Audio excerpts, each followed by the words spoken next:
Aha, here we are, another live stream. Now, before we bring on the special guest, I'm just going to quickly explain that anyone that watches this live stream knows that I always engage with each and every comment. Given the nature of this type of stream, that won't be possible. I do apologize for that, but if you do have a really good question for Chris, please do fire it into the comments and I will do my best to get to that. But without further ado, let's bring him on. We've got Chris Smith of Stan Solo Creations. All right, Chris. Hello, Dean. Hiya. Good to see you, Chris. Yeah, we've been talking about this. Yeah, we've been discussing this for quite some time. I thought, now is the time to get you on. So we do have a lot of chat, but like I said, I'm not going to be able to get to each and every one of them. But this one did stick out. Someone is already saying thank you for the carded Marion. So any plans for more Raiders figures?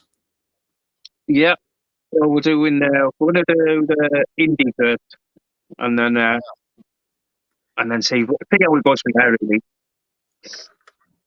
Excellent. Now, I'm going to go straight into this and ask you a question. So, obviously, people know you as being someone who has done some amazing repros of the harder to find Star Wars figures. And for that, I thank you so much, because without you, I would not have a complete Star Wars figure collection. But what I'd like to know is, what's the process from you thinking of a new figure? So, for example, Ula or Princess Leia, what happens from you having that idea to that figure arriving in my hand? Yeah, so that's quite difficult. So, obviously, I have an idea. I'm probably draw something down, because the factories that I work with don't work with Star Wars. I'll never work with Star Wars. Right. None of the vintage or anything. So I'll get an idea, and then they'll have a 3D like print. They'll come up on something on computer, and then like show me go for things else, and then I'll say, "Oh, this needs to be like skinnier, or hands need to be different." And then they'll go on to 3D, and then once we're happy with that, we'll. So that means. So there are no clay models involved. It's all done on 3D. Yeah, technology. It's 3D print. Right. 3D print. I have first, yeah. Right. So then, and then they'll print that, send it off, and then if I'm still happy with that, then they'll make the steel mold. So those molds are done in the same way they were done back in the 70s, I guess. Yeah, apart from obviously they would have had the 3D, but they'll have their clay or like yeah. So the steel mold, and then it's just what the injected plastic as it was when Kenner did it. Wow. Yeah. Yeah. So I'm guessing things really have moved on, because I always assumed that a new figure was made by creating like a clay master, and then the mold would be made from that. But I guess, of course, with 3D printing these days, it's moved on quicker. Yeah, I mean, it's one thing that's been tempting me, but I just don't. Well, where I live right now, I couldn't run one, because I believe these things give off fumes and whatnot. But I would like to get into that at some point. So you get the 3D model created on a computer, gets 3D printed, the mold is made from that, and then it's exactly the same process as Kenner did back in the day. Where it's like head, two sides to the torso, and 4 limbs. That's it. Yeah. And once the steel, like they can't change that. Like before, they have made like it was. I was wanting Luke Endor. Luke Dagobah. So I was showing everyone on the 3D print and thinking it's great, but the hands weren't right on the steel mold. The face wasn't as good as I wanted, so I've had to scrap that for now. And I've probably I've had to pay the factory for that mold. They're like a bit of a nightmare over there. Yeah. It's like once you pay the money, and with the steel mold. And of course, a topic we'll get to later, but you have had to use different factories because of ridiculous circumstances that we will address.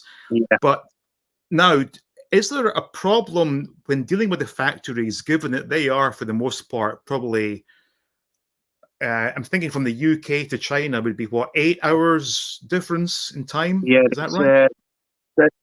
What is it? They're all, yeah. So I deal with American more, but our time, your time, and China's is all different. So in China, it's probably about 4 in the maybe I don't know, 3, 4 in the morning, I think.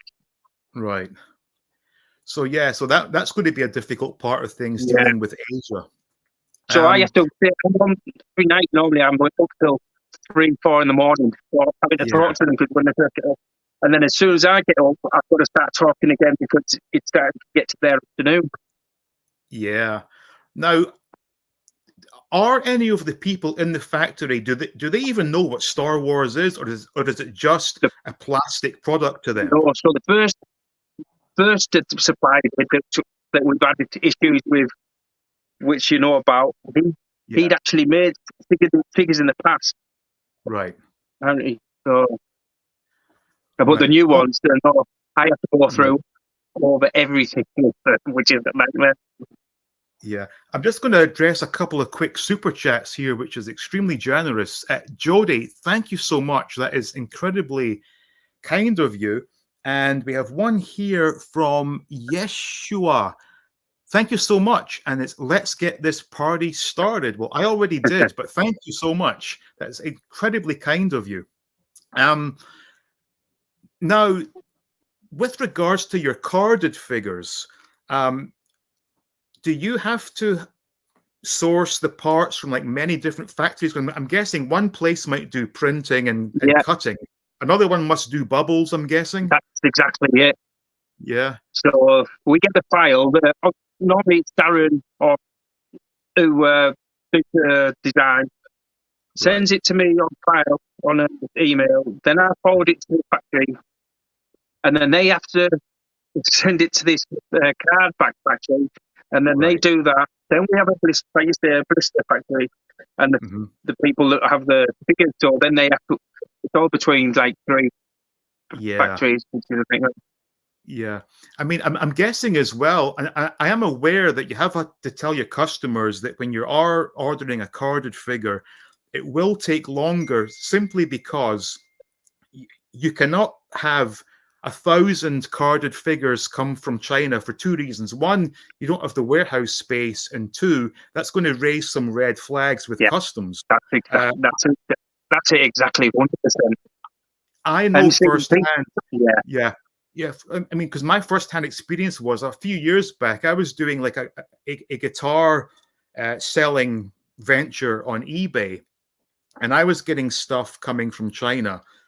And the worst part is it's so obvious it's from China because they use that goddamn yellow wrapping stuff yeah, on all their packages that one, it stinks, but two, it's like, oh, that came from China. Let's take a look inside. So I had a lot of guitar necks got opened up by customs. yeah. It's a nightmare. Uh, And yeah, I mean, I know customers are excited and enthused, but as soon as they see someone's carded arrive and they yeah, post it on Facebook, they'll think that, oh, where's mine? And like you say, they have to send them batches, so not all are here at the same time. yeah. And I mean, do you, from the UK's side of things, do you have a room in your house that's just full of product, or No, my friends where I am now, right? so it's like got a maze in there. So he's got a big attic, and so Yeah, that's why I keep on myself. It used to be down my house, but yeah, I have been morning all the time. yeah. I can imagine. Now, um, I'm thinking we should probably address this right here, right now. So, my first exposure to the repro world was almost exactly 3 years ago when I had to unfortunately go back to Scotland after my father passed away to deal with everything. And I was in the old family house online, and I saw some posting, it must have been Facebook, I guess, advertising 12 unreleased Star Wars figures that immediately got my attention. And it was a company called Smith Lord Creations. And I thought, this is interesting. So I thought, wow, I like the sound of this. Place an order for 12 unreleased figures plus a mystery 13th figure. In addition to that, I think I got a yak face, a blue snaggletooth, and a Luke Stormtrooper. And when I came back to America, I received the package with the yak face, blue snaggletooth, and Luke Stormtrooper, and was very happy indeed.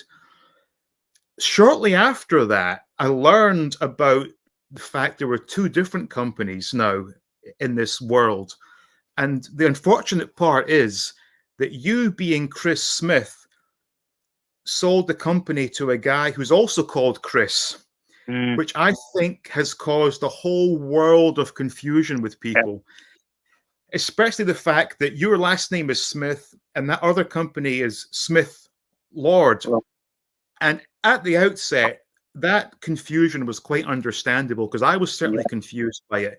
Here we are almost 3 years later, and the word has been put out there like to the extreme that these are two different entities. One, if you order from, you will get your product. It's quality product. The other one will take your money and run. And when they do send stuff, it's a pile of shit. But how frustrating is it for you that people are still not really understanding this difference? Yeah, it's a nightmare. To be fair, I mean, normally people get me mixed up with Smith Lord Creations, you know, but it's still frustrating as hell that people are purchasing from them, really, and getting, you know, down. And even the ones that are getting the Boba Fett's and that, or the Sand Troopers and the Fleet Troopers, they're not theirs. They're, you know, they belong to other people, you know, the people that ordered the 13. And the thing that really bothers me is that my means of learning about those products, I was kicked off the Facebook group, so I don't know what's going on with my order of 12 figures. And the fact of the matter is, I could do with that $300 in my pocket right now, you know? I saw you posting this week of another customer who has been told that one, he's not getting a refund, but two, he's not getting his product because he criticized them. That is outrageous. But what worries me is that we can't go after him legally because he will take everyone down with him. That's the problem. I mean, to be fair, I understand everyone. Then they can. I mean, it's up to them, but I'd imagine it would be the end of the custom makers and standstill or if it all goes down the label route. I just think they shouldn't buy, but I understand them taking the legal action as well. I mean, what you've got to stand on when you are buying something that isn't, you know, not copyrighted and not licensed. So I think sometimes you have to see it as a bad deal and just move on. It's a really unfortunate position to put everyone in because I think most of us who have been burned by Smith Lord Creations would love to get together and have like some sort of class action lawsuit, but we all know, or I know at least, that by doing so is going to basically put you out of business, put CFCB out of business because he will take everyone down with him.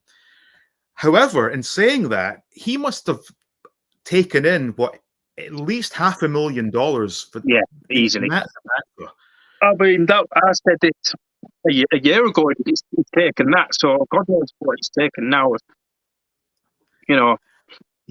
And bearing in mind, I sat on the sofa in my old living room in Scotland, placing that order for 12 figures, being told I will get those figures in January of 2020. And here we are, almost October 22. Nothing to be, not a sniff of these figures. Although, not even updates anymore. Like we used to like no, put these shitty updates on, yeah, and we don't even get shitty updates. no, and but to make things worse, there are people who are still ill-informed, are placing Yeah, orders. I think I actually went onto the Fan Strike Back website last week to try and see if there's any more information. And they're selling some sort of weird Boba Fett throne to add on top of the Jabba the Hutt's playset. I'm like, my God, if you're putting all this effort into making new stuff, put all that focus onto what people are owed, and then worry about the new stuff. it's crazy. It really is a really unfortunate position that we're all in now because, like I said, I'm in for about $300. Yeah. Less the Thrawn figure, and I've got to be honest, to this day, I still do not know who Thrawn is because I don't watch that other extra Star Wars. I didn't know Prong was able to. No. I just know the original 3 films, really. That's my favourites. Yeah. But it's very unfortunate that someone like yourself, who provides us with these great products, is being tarnished with the same brush as that other guy, because clearly we have all been ripped off, and that might put fear into people dealing with you. And as I said earlier, it was such a bizarre coincidence that you're both called Chris. Yeah. And that causes a lot of confusion. But anyone watching this, these are two separate things. You know, Chris here was the leader of Smith Lord Creations. It was then sold to Chris Cran, who now deals with Smith Lord. So anyone who wants to receive product and wants to receive good product deals with Stan Solo Creations. That's as simple as it gets, really. Yeah. Yeah. Wow. I know it's been a nightmare. Yeah. You always say it's going to be soon. It's still 3 years now. I know. Now, with regards to the whole anti-repro debate, I mean, for me, there is no debate. The bottom line is these are plastic toys that are made to be enjoyed. And whether the blaster your figure is holding was made in 1978 or 2022 should make zero difference if you enjoy looking at that figure or playing with it if you wish to do so. But do you think, of all the different toy lines out there, that Star Wars fans really are the worst? Because case in point, I did a video just this week looking at my Transformers collection of G1, and 90% of that collection is based on reissues with a few Chinese knockoffs. And there's very little complaint from the Transformers community about reissues and reproduction. But when you go into the Star Wars world, my God, if you're repro, you are like the Antichrist to these people. Have you received like what's the worst level of hate that you've received because you produce repro? Oh, it was, I won't say the name, but someone off big hit run from Echo Base, and that was on WhatsApp, and he was saying to me about being raped in prison, PTSD, you're riddled with it. Just got like spunk bucket and it's just saying I've been raped with it, and I was just like, what the hell? In fact, I remember getting a message from someone who was posing as retro blasting, but they called themselves repro blasting. And they sent me a bunch of videos from that big bloke from the ICCC, I think they call themselves. Yeah. And he was filming himself because someone had sold him, or no, he had gone to some sort of estate sale. And I guess the lady's husband had passed away, and he was a Star Wars collector. Yeah. You saw that. He's ripping up his hardbacks. And the stuff he was coming out with, he even said, and I quote, repro takes everything you love about Star Wars and uses it against you. I'm like, what the hell does that even mean? But then I then discovered that he is some guy who owns a toy shop. So, you know, Yeah, and that's what it exactly. all comes down to. Well, first of all, I can remember messaging him about that because he said, "Oh, I met this woman 2 weeks ago," and then later on in the video, he said he's been dealing with her for a few months, and I was just like, "Yeah, this is just a blooming big, massive bollocks story." Yeah. Hang on. Havens, that's all. Yeah, Luke here has made an interesting comment. Is this true, Luke? He says, I was threatened to have my house burnt down with me, my collection, and my family in it because I had a few recards in my collection. Good Lord. I believe that. That is just out of this Yeah, world. That's ridiculous.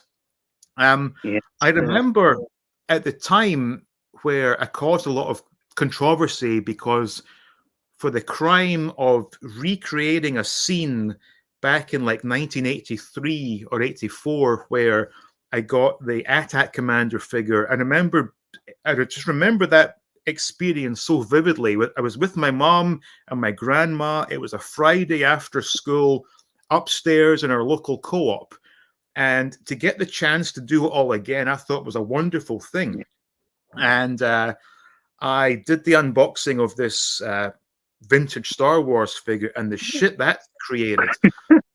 But I got in on Twitter, there were some of these Echo Base folks commenting, and one guy compared me opening a vintage Star Wars figure to killing the family dog. Wow. Wow. And you know, it just blows my mind that people are so serious about this. And the whole reason I do this on YouTube is from first and foremost for my own mental well-being, because I have such fond memories of childhood. If I can do anything to recreate those memories and feel good again, that's what I'm going to do. Oh, exactly. But to get people come out and attack me for doing that, calling me all sorts of names, and I thought we'd got beyond that, but clearly that's not the case. But going back to my point earlier about how I actually really do admire your ability to deal with twats when they're sending you stupid emails or complaining about stuff, I should point out as well, I wasn't always this outspoken and opinionated. I would say it's only been the last few years that I actually grew a backbone, because for 4 decades, I would just accept people's shit. I would get put down, I'd get bullied, and I would stay quiet. I would be so afraid to speak my mind because I was so afraid of upsetting other people. But in the meantime, I'm getting upset because I'm not able to express myself. And then I think it was probably after my mom passed away, I'm like, why am I absorbing all that? Like, I'm just going to speak my mind from now on. And since I began doing that, it's been a huge weight off my shoulders. And when I see how you deal with some of these twats that come at you, I admire you for that, man. It's a Thank you. joy Yeah, to watch. you've got to, don't you? Like the amount of grief I've had from the start, it's unbelievable. It And is. sometimes it did make me want to stop, but obviously I think, well, why should I? If you're Yeah. going to give me grief, then I'm going to, act back. Yeah, absolutely. And the thing is, well, we have to break this down to its very basics. This is all about plastic action figures. There are bigger things going on in the world that do warrant a level of concern. Plastic toys is not something that should cause this much problem, although it does. Exactly. It is Yeah. quite something to think. And you know what? I'm sure if all of us had an endless supply of cash, we would love to have a complete collection of genuine Kenner items. But in saying that, even if I had $1 million to spend, I'm not going to spend $400 on a little bit of plastic Yeah. when I could get a brand new thing of the exact same figure for $40 and it looks just as good on display. That's It's, exactly the same. yeah. Sometimes, I And mean, I've got a few carded figures put aside, but it was just more of a deal I used to get off a fellow who used to buy stuff off me, and then we'd exchange stuff. So I do have yeah, a bit of stuff, but I'm the same. I would go out and buy thousands and thousands of pounds. yeah. And the thing is, well, believe it or not, I actually have, I think it's two now. Yeah, it is two actually. I have two figures in my possession on card that stayed on card. Now I bought those and with the intention of opening them from a loose collection. And when they arrived, they were in far better condition than the eBay pictures showed them to be. And I thought, you know what? Those deserve to stay on card. So I'm not some sort of heartless bastard who just opens figures for the sake of it. And Yeah, people also as well, people accuse me of doing it for views. That's the last thing on my mind. It's all about recreating memories. And exactly. so to think that there are grown men in this world who will threaten to burn your house down because you put a figure onto a reproduction card, that says more about them, I think. It really is a Exactly. sad state of affairs. Yeah, it's really bad. Yeah. So I'm just looking at my sort of list of notes here. Now, I want to ask you about Stan, who, of course, appeared on the box for the Bantha. Now, does your son Stan realize just how legendary he has become? Because when I was a kid and I was getting Star Wars toys or just any toys, and I saw a kid on that box, I was so jealous of that kid. Does Stan appreciate the sort of No. fame that he? No, he doesn't know. Well, no. He's just not bothered what's it. He just goes Oh over his wow, head. yeah. But that Yeah, that was a fantastic touch on your part. Such a yeah, I great love that photo. classic Yeah, I love image. that photo. Yeah. Now, did you have to do like a professional photo shoot for that? No, I mean, me and Stacey did it in the backyard in actual acting. So we got the backyard. We did we did the display with the Bantha, the Tusken Raiders, and then took the photo, and well, a few photos, and then sent it to Darren, who did his Right. magic. Yeah, yeah. So he did Oh, the it's board and everything. But yeah, it was yeah. me that actually took them photos. Oh, it looks fantastic. And also as well, when I did my video doing the review of that, I was so impressed at the attention to detail, not only in the Bantha itself, but in the way it was packaged with the foam insert to stop Yeah, the nose poking through the cardboard. I yeah, mean, I have received items from Walmart or Amazon, and the card back is beaten to hell.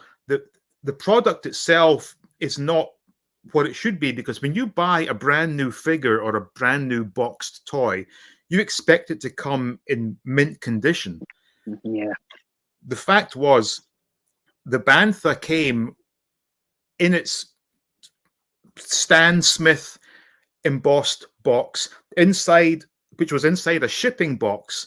But then when you open the carton itself, you have all the protective foam. I mean, everything was thought out in advance for Yeah. this. It was, I've got to go over everything with the factory, because once yeah. that's sent, then I've paid for I must go over 1,000 messages a week with the factories all the time.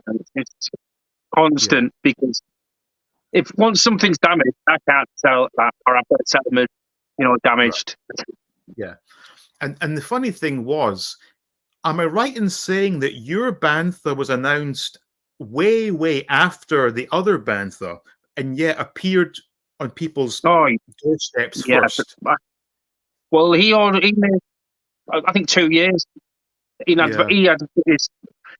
I think that's probably since I've started doing all this projects and all this, the venture. I think that's probably my best move that I did to make the Bantha, because then he knew yeah, he yeah. was going to have to step up, and then he obviously made that pile of shite. Uh, I mean, but the other thing as well is it shows a lack of foresight on his part to send Michael French that absolute pile Oh, of crap with the bungee cords and all sorts. Also, to as even well, to even think that it's okay to send that is yeah, quite bizarre. it is. And the fact was, there are people who own resin 3D printers could have done a better job themselves 100%. on one of those. And I mean, I don't know what it cost, like $150 or something. It was That was an 100, insult. 179, I think, and 249 with the box. Oh, yeah. Um, but again, it goes back to this point where people are still sending these guys money for stuff. If they would stop doing that, we could put this to bed. Admittedly, I have probably written off my $300 at this point because I don't see the figures materializing. And if they do, what sort of standard are they going to be? Are they going to be worth displaying? Who knows? Because the prototypes that went out were falling apart already. Yeah.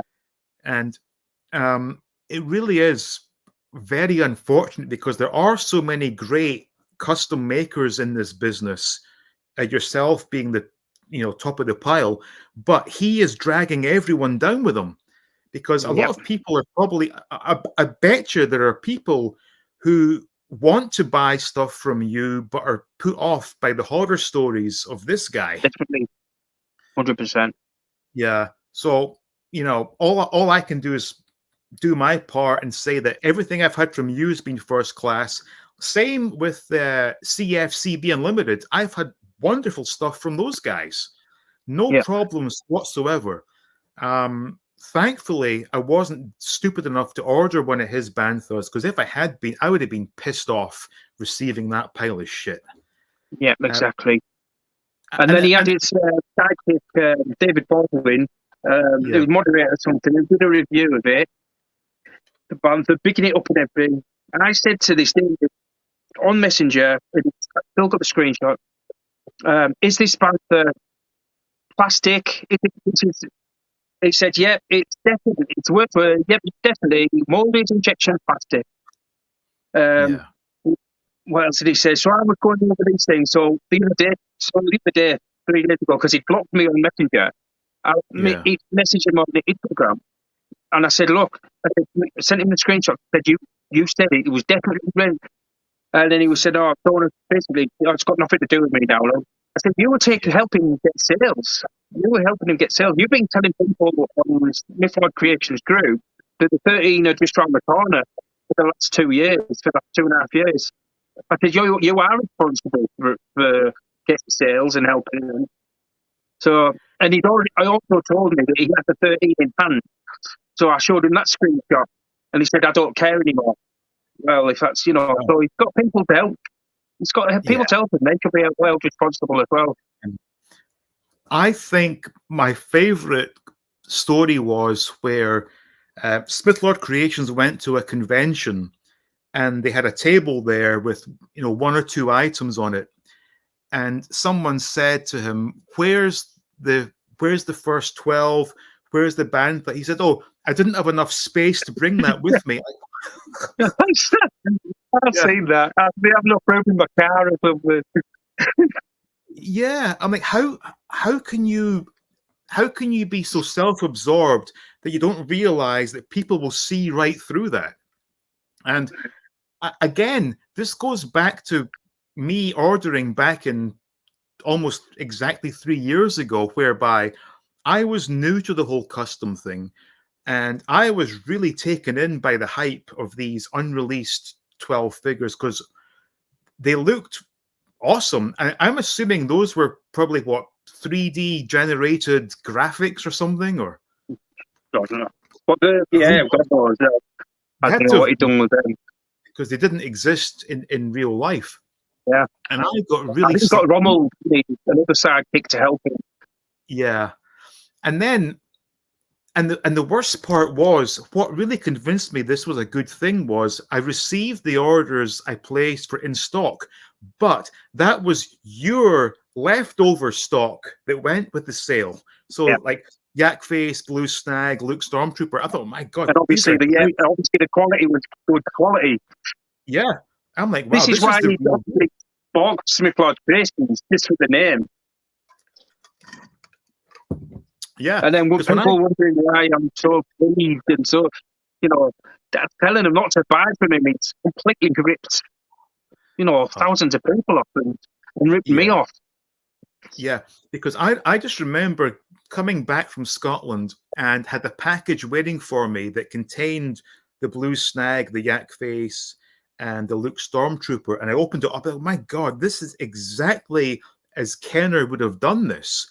So based on that, I had full faith in Smith Lord Creations. And then, of course, as things unfolded, we realized, wait a minute, so that was your business that this guy is running, and then Stan Solo Creations comes out, and it was, I got to admit, it was all very confusing for me for a while, because I didn't quite understand the whole thing. And again, to go over the same ground, it's just a very unfortunate coincidence that you're both called Chris. Because people, all they hear is Chris from Stan Solo or Chris from Smith Lord, and it gets very confusing. But hopefully, I should have changed my name. Yeah, hopefully with this stream and other posts, we can establish once and for all that Stan Solo Creations is where it's at, basically. So that's fantastic. Now, I have some questions from the people that are in the background with me. This is a good one, actually. If you could create any vehicle from any franchise, what would you create? From any franchise? Could be anything. Could be Star Wars or Star Trek, anything you like. What's your dream project? I don't know. That's a tough one. I'll have to think about that. Yeah. Now, obviously, we have your transport vehicle from the first Star Wars movie. Is that close to being ready, or? That should be next month. Well, they're actually made all the back parts. They're just assembling them now and painting. Yeah. I'm going to put my order in for that soon, because I've got to be honest, I don't remember seeing it in the movie, but having seen the stills from I didn't either. Yeah. Since I've started all this venture, I've started learning and started doing all my research and everything. Do you know what, Dean? I'm going to have to get my charge here a minute. In fact, Chris, good timing. I'm going to take a quick break, so I'll put a holding screen up. But when I come back, I will be ready to continue this.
Okay, I'm back. Again, to everyone in the chat, I do apologize for not. No, it's good. You're all good, Chris. I just apologize for not bringing up each and every comment as I normally would do, because I'm I'm listening to what Chris is saying, so I can't be looking at and bringing up chat at the same time. So I think I asked you, what's your dream? Or if is there, okay, how about this question? Is there another franchise out with Star Wars and Indiana Jones you would like to do something for? Right.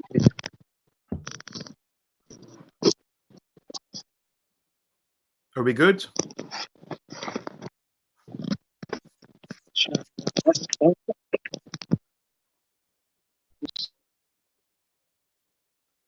A minute, Dave. No, take your time, Chris.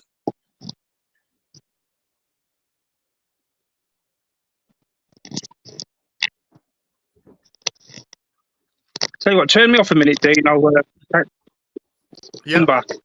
Okay. Again, apologies everyone for not, being up to date with the chat. It's simply because I want to listen to what Chris is saying, because he is a big player in our world. So I can't be reading and, posting comments. But if anyone has a good question for Chris, save it for the second half of the stream. And I will be keeping this to 2 hours. We all know that I tend to go on and on when I have a few ales in me. But today, I want to be very conscious of Chris's time. And I have a ton of stuff to do because, my God, this time next week, I will be in the air on the way to Thailand. So I've got a lot of stuff to do, but I just don't want to waste Chris's time with going on for hours and hours. So just to sort of go over what we just discussed, if you're new to this whole custom maker scene, you have Stan Solo Creations, you have Smith Lord Creations. Chris, who is with us today, founded Smith Lord Creations, but he sold that company to another Chris. When you want to buy custom or repro Star Wars figures, you go to Stan Solo Creations, not Smith Lord Creations. Chris is still trying to find a good spot. That's fine, not a problem. I'm trying to see if the chat is moving. It hasn't actually moved for a while. Again, I'm going to open things up for questions. I will give you the signal in about 15 or 20 minutes, but I think Chris is good. Yep, he's given me the thumbs up and he's back. All right, Chris? Yeah. You hear me? Oh, good, man. Excellent. Yep. So going back to the question of what is something that you would just love to be able to create? It could be from any franchise, just off the top of your head. I can't think of what hasn't been made. Well, I have one in my mind. If you want me to share that with you. Yeah, go on then. I would love to have figures in 3 3/4 inch scale from Battle of the Planets. Right, yeah. Yeah, I love that. I tell you, I would have liked the nice Goonies line. Like, yeah. They made some, but they weren't the greatest figures. That was my favourite film as a kid, you think. Yeah. In fact, if you were to go really niche, could you imagine a set of carded Grange Hill figures? Thammo and Roland. Yeah. Yeah. That's great, yeah. Yeah. When you think about it, though, Super 7 have done some really quite bizarre lines of figures, and they've done loads. Yeah, in fact, one them ones looked good as well. I don't know who they were. They're obviously the band that you listen to or whatever, and you did on Cardiff. Yeah. Oh, those are great figures. Yeah. They look great. They are great. And the thing as well, with those figures, I cannot open them because the artwork on the card back is as much part of the purchase as the figure itself. Um, Plus, I've got those. I've got the Right. Iron Maiden figures from Super 7. Um, I think if I could, who knows if this could happen in the future, but I think a line of figures that would be a big seller would be Duran Duran figures from the 80s, because I was a big Duran Duran fan from like 1984. And if they had done figures of Duran Duran as the Wild Boys, I would have bought them with my pocket money in an absolute second. And the thing about bands and franchises from the 80s is that the people that enjoyed it in the 80s are now in their 40s or 50s with disposable income to spend on stupid shit. And people, especially in a case of Duran Duran, all these crazy chicks who are now like 50 years old, they would spend their money easily on Duran Duran figures or Spandau Ballet figures or Aha figures. You know what I mean? It's the Yeah, same well, reason. It's, yeah, it's, yeah. it's, it's the same reason that Hasbro can pump out all that shit, because they know that their fan base are 45-year-old guys who are making good income and have money to waste on that stuff, because kids ain't buying it. Yeah. You know? No, well, that's it. They don't know who they're aiming at, do they? No. In fact, last Monday, me and Mrs. AT8 went over to Staten Island, to the Staten Island Mall, to get stuff for our trip to Thailand. And that was my first time going to a place that sold toys in many years. And I was disgusted at the price these stores are charging for an action figure. I picked up a Hasbro Retro Collection Vader from the Kenobi series, flipped it over. The price was $18.99.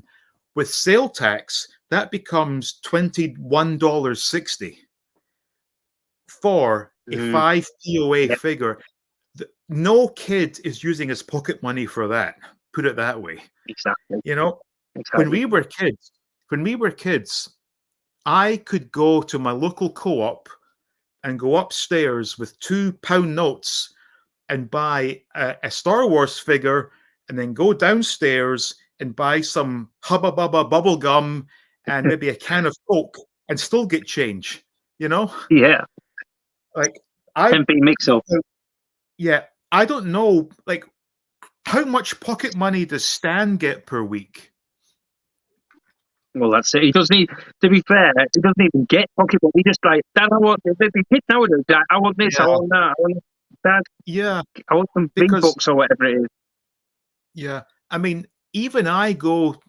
So my only real place close by that sells toys is my local Walgreens pharmacy, and they have a smallish toy section. I go in there. There's nothing under $5 for kids to buy.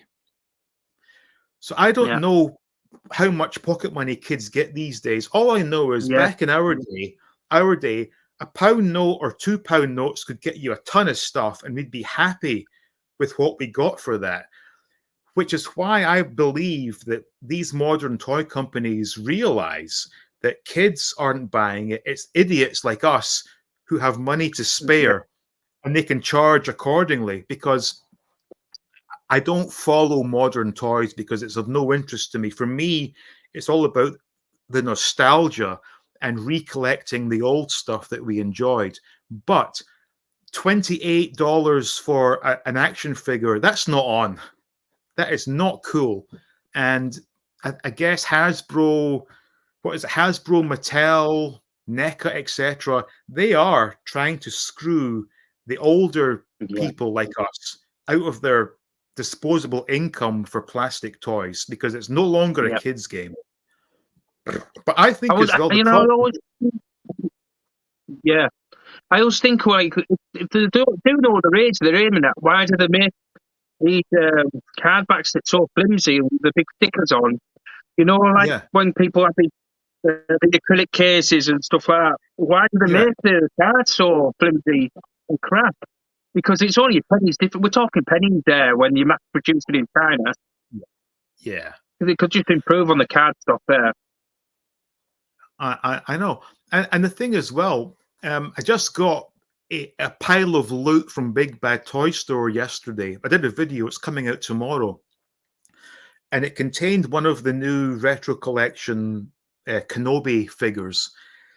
And the card back, it's the flimsiest shit you've ever seen in your life. And that doesn't even talk about the fake weathering and the big stupid sticker they put on it. Those, I mean, I don't know what it costs to produce one of these figures. It has to be literally pennies on the dollar. And they are charging typically $12. But as I said earlier, the mall I went to wanted $19 plus tax for one of these figures that is worth no more than $10 maximum. So they are really shafting the customer. And don't get me started on this whole HasLab thing. I mean, thankfully, it's not my concern because I'll be honest, I don't even know who Ghost Rider is. Not my problem, but people are bitching and complaining like $350 for a plastic car and a figure. Yeah. Again, the Rancor that failed to get funded, no wonder it failed. I mean, I don't know what the asking price was. Was it like $300 or something? But of all the classic creatures and vehicles that we had as kids as Star Wars, I always hated the Rancor.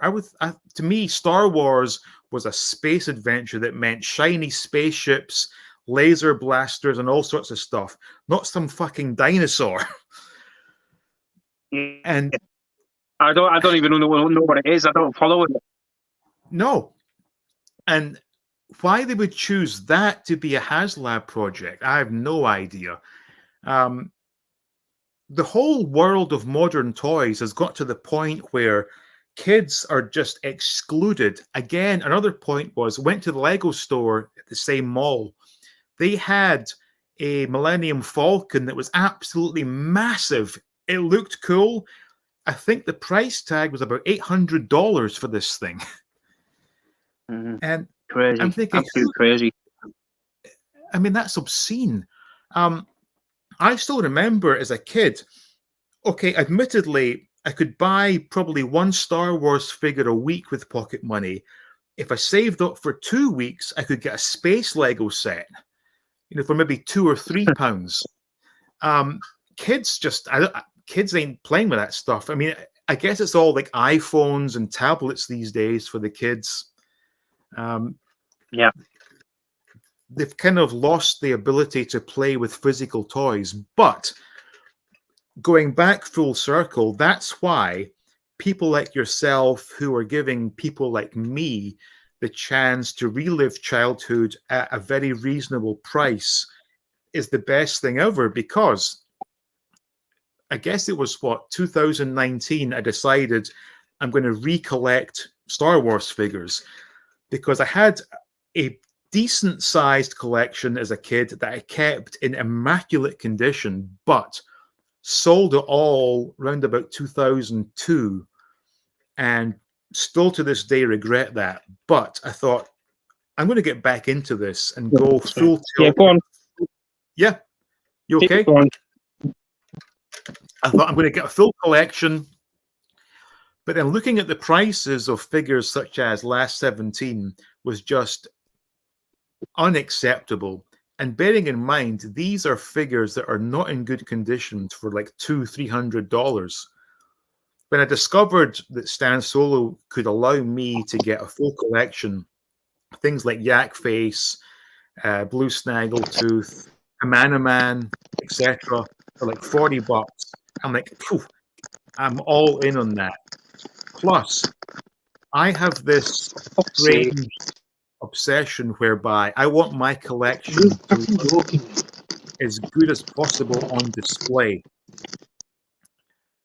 Oh, he's gone. He'll come back. I want my collection to look as minty as possible, and that's the same thing for my whole collection, be it Transformers, Mask, Batman, etc. I want the best looking collection. So to be able to do that for a very affordable price is music to my ears.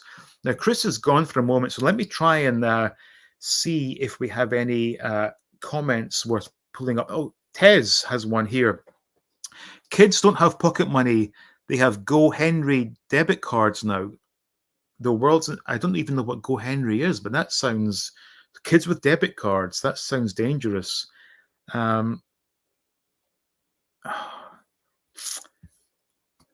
I do apologize for not focusing on the chat. I'm as I said, the guest is taking up all my attention, as it should. If anyone has any pertinent questions, fire them into the chat, please, and I will put them to Chris. I'm just going back here looking for something that's worth calling up. Yes, Michael, I can already see the card for the Grange Hill figures. The sausage on the fork, yes. Monty Python figures, yeah. Hang on. Let's have a Timmy Mallet figure with the magic, with Magic the Cockatiel, yes, and of course a big foam mallet. Yes, nice one, Dave. Only Fools and Horses. There we go. They're all coming in. Bronson with a removable toupee. This is fantastic. Zamo. Now, does Zamo come with the heroin syringe or not? I guess if it's aimed at adults, we can maybe do that. This is a good question from Gerard. Could you ask Chris what exactly inspired him in the outset to change the game? Yeah, he did change the game. He really did. People are going to say, oh, you're blowing smoke up his ass. No, everything I've bought from Chris has arrived in due course and has been of top quality. And again, I'm going to add CFCB to that as well. I just got a new batch from them. I'm going to do a video very soon. So I don't know if Scott's watching, but yes, you will be on the stream next. And I'm going to do a mask video. I got the figures yesterday. Very happy with those. Jason has a question. It's funny how I only wanted to collect certain mask vehicles. Now I want the ones that I did not want. I think I got the bug. Yeah, Jason, you and me both. The mask figures, or the mask in general, is indeed very addictive. Ben Stutley says that would be very, very, very, very bad. You're very, very bad, man. In fact, I don't know. Did anyone see? Did Mrs. AT8 appear yet? Because, like I said, I've been ignoring the chat, and I would hate to get an earful for ignoring her. Oh, the Melvor is here. He says, "Yeah, I got lucky. I really wanted that Bantha, but I couldn't afford it at the time. Dodged the bullet." Yes, you did. Hang on. What's this from Mark? Oh. Will you ask Chris why he keeps shipping his loose Iconicon Boba Fett figures in a padded envelope? My ones arrived damaged twice, and Chris told me to F off. I'll bring it up. Yeah, that's not cool. But it's all depending on how you deal with him. Much like me, I am... I'm sensitive to criticism, so maybe he's the same way. Chris, I've seen the Speeder 9000 on your website. I was wondering, what are the biggest differences between industrial producing a figure and a vehicle? Do you have any other vehicles planned? Yeah, that's a good question. Damien, again, thank you, Damien, for those wonderful Transformers. You are an absolute star. I missed about half hour of this. What? Or Wi-Fi went down. Feel free to watch back. I don't know if Petchy is watching this, but if you are, drop in a chat, because I'm just doing this now. Adrian, good evening. Chris, do you still plan to do Luke Poncho last 17? Will you be doing any of the Ewoks? Yeah, you know what? the Ewoks were my biggest pain in the ass when completing the collection, because I ended up, I think my last figure to complete the run was Warrock. And it was such an uninspiring figure to end things on. I wish I'd left it so it's something amazing, like maybe Luke Poncho or Luke Stormtrooper. But as it was, my big ending to Star Wars was Warrock.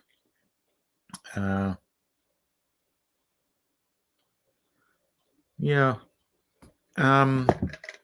Please bring in the questions. I hope Chris is okay. It's been an absolute pleasure talking to him, that's for sure. Let me just check. Maybe got some messages, I don't know. Hang on, I've made a payment to Big Bad Toy Store. I didn't know I made a payment to Big Bad Toy Store. What the hell is this? I do apologize. Hang on, your pre-order has arrived. Now, what is this? Oh, so it's what's this? Trapjaw mini comic, King Randor. Was that? Hang on, I can't even read that now. Digitino? Oh, good Lord. I do apologize for that. And Whiplash. So those will be in my next pile of loot. Fair enough. My God, there's messages galore. Hang on, Mail Station, my new mailbox. We've got a box for you. That could well be from Target, I believe. Excuse me. Let me just check. No, not Target. That's a pity. Anyway, on with the show. I do apologize for that slight interruption there. Somewhat unprofessional of me. Expensive figures in an envelope. Yeah. I mean, mine arrived okay. Do you use photogrammetry or 3D scanning for the CAD modeling? Good question. I will put that to Chris. Dean, what's your favorite Stan Solo figure so far? Oh, fantastic question. I think I like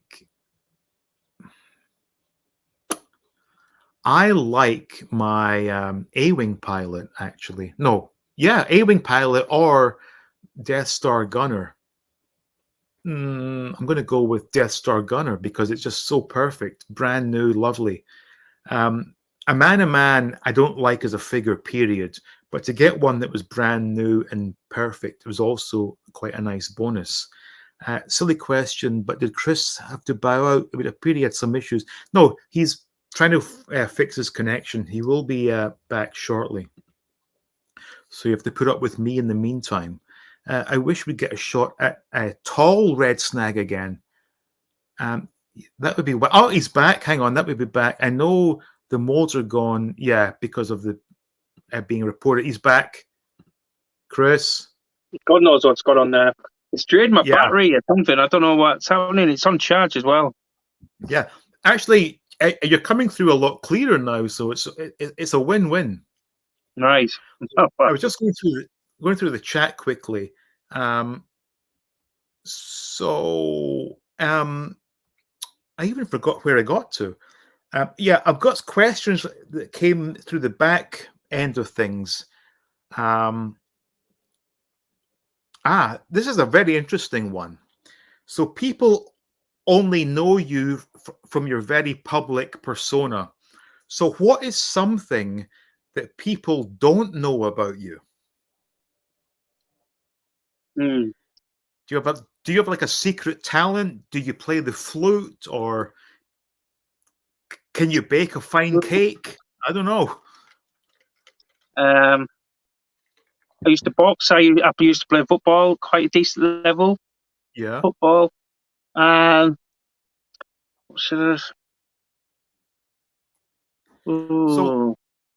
carpet fitters. All my family are carpet fitters. That's what I used to. All right. Yeah. Grew up as I left school. So when it comes to the football, what team do you support? I'm a Liverpool fan. I do go to the Middlesbrough games. now and again. Yeah. But I go to I travel down to Anfield quite a bit. All right. Yeah, it's funny because when I began collecting Panini stickers back in the 80s, Liverpool was filled with Scottish players. Yeah, Souness, yeah. Dalglish, Hansen, you Hanson, know. Nickel. Yeah, yeah. Um, it's funny how things changed when the money got brought into the Premier League. All these foreign imports came in. But I really did enjoy Panini. Now, did you collect Panini as a kid? Yeah, I collected Panini as well. Yeah, 85, I think my first one was. yeah. I think it I was did. 85. Yeah, I actually did my first. Well, I think it was more my dad, but we did Panini 79 together. Although I was Right. way too young to really understand it. But my first album as a doing it for myself was Panini 85. I then Yeah. did 86. And the funny part was for Panini 86, we were all doing it in the playground in primary school. And there were two of us that were very close to being the first to complete the album. And ironically, I needed one sticker because bearing in mind that us Scots folk got shafted because we got 2 players per sticker, whereas the English got 1 player per sticker. You remember that? Yeah, yeah, I remember that. Yeah. Oh, That's right. The little square one. Yeah, the little yeah, tag. Yeah. we got like, so we got like tiny half stickers. So I needed uh, Ian Munro and Kevin Nicol from Oh, Hibernian. for fuck's sake. The album. Oh, Fuck's sake.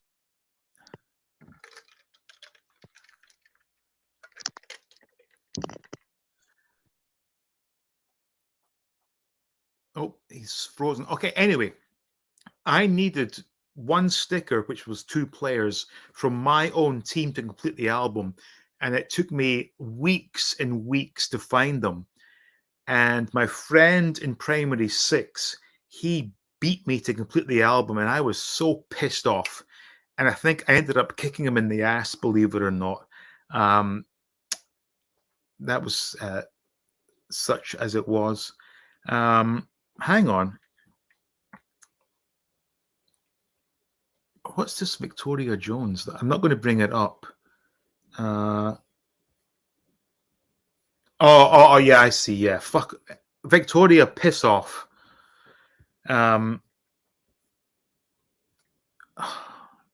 Okay, he's gone again. This is very unfortunate. These things happen on these live streams, to be expected. But once he comes back, I'll bring him right back on. Questions to me, if you so wish. And again, if Mrs. AT8 is watching, let me know and I can say hello to you so I know you are watching. Yeah, Gerard says this, studying the pot, completely off topic, but yeah, the past is the past. You know, there's no need to, you know, I'm pretty sure Victoria is probably some fat loser who hates the fact that Chris makes people like me Star Wars figures that are very affordable. So some anti-repro elitist, if you will. Reading movies. First sticker album, Mexico 86. Yep, did that as well. Loved that. Who remembers the football series that was a European one that had England, Scotland, and Ireland, I believe, France, Italy, and Germany. In fact, there was no Ireland. It was England, Scotland, Italy, France, Germany, plus World Stars, and it came with a scratch card. I still have those. Very much enjoyed them. Hang on. I got a Rangers fan. Hang on. David says, Marco, they were boxed but arrived in great condition. I'm in UK. I don't know what that means. Yeah, and Tez says, Victoria, don't bring that up. It's the past. You know, stupid thing to bring up. Oh, wow. Adrian, football 81. Yeah, so 79, I would have been 5, I guess. And me and my dad did the album. I didn't know what the hell I was doing, but he kept buying stickers and we did them together.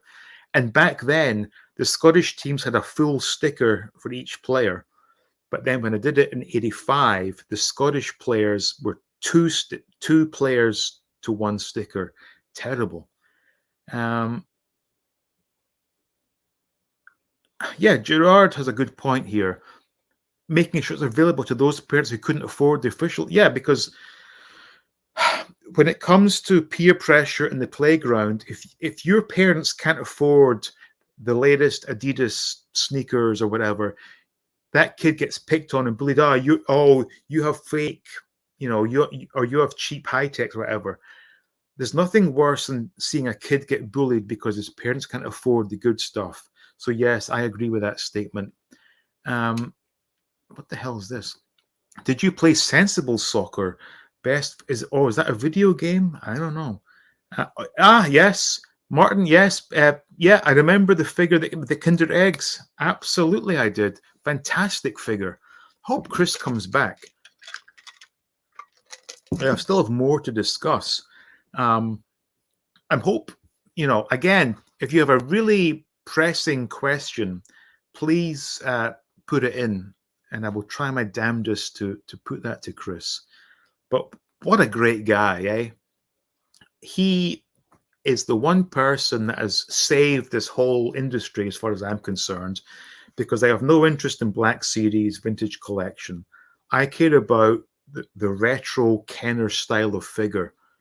And the fact that not only is he making these harder to find figures affordable, he's giving us the figures we never had. So we got the Ula, the Garundan, the Slave Leia, the Han Solo Stormtrooper. Hang on, whoa, Tez. I think Second Division only got a team lineup and a club badge, which may have even been half a club badge in 85. And you know what? I can confirm that. Give me 1 second. Oops, kicking the beer cans. You know what? Give me 90 seconds while I use the restroom, and I will prove to you, Tez, that Second Division got a team lineup and half a badge, or maybe a full badge. I'll be right back in the time it takes me to count out this money. Can't be a bit of bully. See you in 2 minutes. Oh, hang on, I've missed my cue. See you in 2 minutes.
Sorry about that. I'm back, and I'll go back to the chat. Tez, I've had a sneak peek at my Football 85 album, and I'm afraid to say you are wrong, because we have the Second Division team lineup and half a badge, as I suspected. So there you go. Now, just as I was saying there earlier, who's a good, question for the audience. What Premier League team, or back then First Division team, do you want me to use to show the full stickers, and then I'll show you the Scottish team's half stickers. Please fire away. Look, foils or shinies. I think we called them shinies, perhaps. Jared says specials, but they were very special. And also, believe it or not, one of the very first All Things 80s videos back in 2019 was me opening up some Panini 82 stickers. I think I had 3 packets to open, and I said at the outset, it would be so cool to get a Hibs sticker. And possibly the first packet I opened up, there was the Hibs foil badge. Couldn't believe it. I'm going to do a short video on that to recap it. But you know what? Luke wins. We're going to do the Spurs team if they were in the first division at the time. I'm sure they were. Hang on. Okay, Tottenham Hotspur. Yeah, here we go. So, Spurs. Full sticker per player, right? There you go. Lovely. Team, hang on. Team, foil badge, and manager and team. Let's go to the Scottish League. And this is absolutely insulting. Hibernian. 2 players per sticker, foil badge, team lineup, but 2 players per sticker. What a joke. Absolutely insulting. But Tez, second division, got a team lineup and half a badge. Not, or maybe prior to 85, they had the second division with half teams. We got someone, Jason is asking for Man United. Okay. Hang on. Dominic asks, this is an interesting question. What country are you usually from? I guess I'm usually from Scotland, but lived in America for, hang on. I've lost count now. I think it's 19 years. But Jason wants to see, oh, hang on. Chris is back. 1 second, Chris. Jason wants to see Man United. Oops. There we go. Ron Atkinson was boss back then, but there's your Man United team from 1985. It smells old, but I like it. Anyway, Chris, welcome back. Hi there. I don't know how long this will last because my battery, for some reason, is drained. It's even on charge. Nah. Now, on that book that you've just been showing there, that's the one I applied for Bobby Charlton's soccer school, and I ended up going to the 86 school. Hang on. So I went to the 86 Bobby Charlton soccer school in 86. Oh, yeah. Oh, so I applied for it on there. That should be on that one. Yeah, I'm trying to see it. On that one is Joe Fagan, the Liverpool manager, on that one? Liverpool. I think it should be Joe Fagan. That sounds about right, actually. Leicester. Yeah, Leicester should have Alan Smith and Gary Lineker up front. Oh, also as well. Okay, do you remember what Bruce Groblar was wearing? Yes, a black jumper. Is it just a black jumper, or is it the? Yes. Yep. Yeah. There you go. Fully jumper. Yeah, black jumper. Fantastic. So yeah, that was Football 85, but that was some of the best fun ever, was collecting those stickers.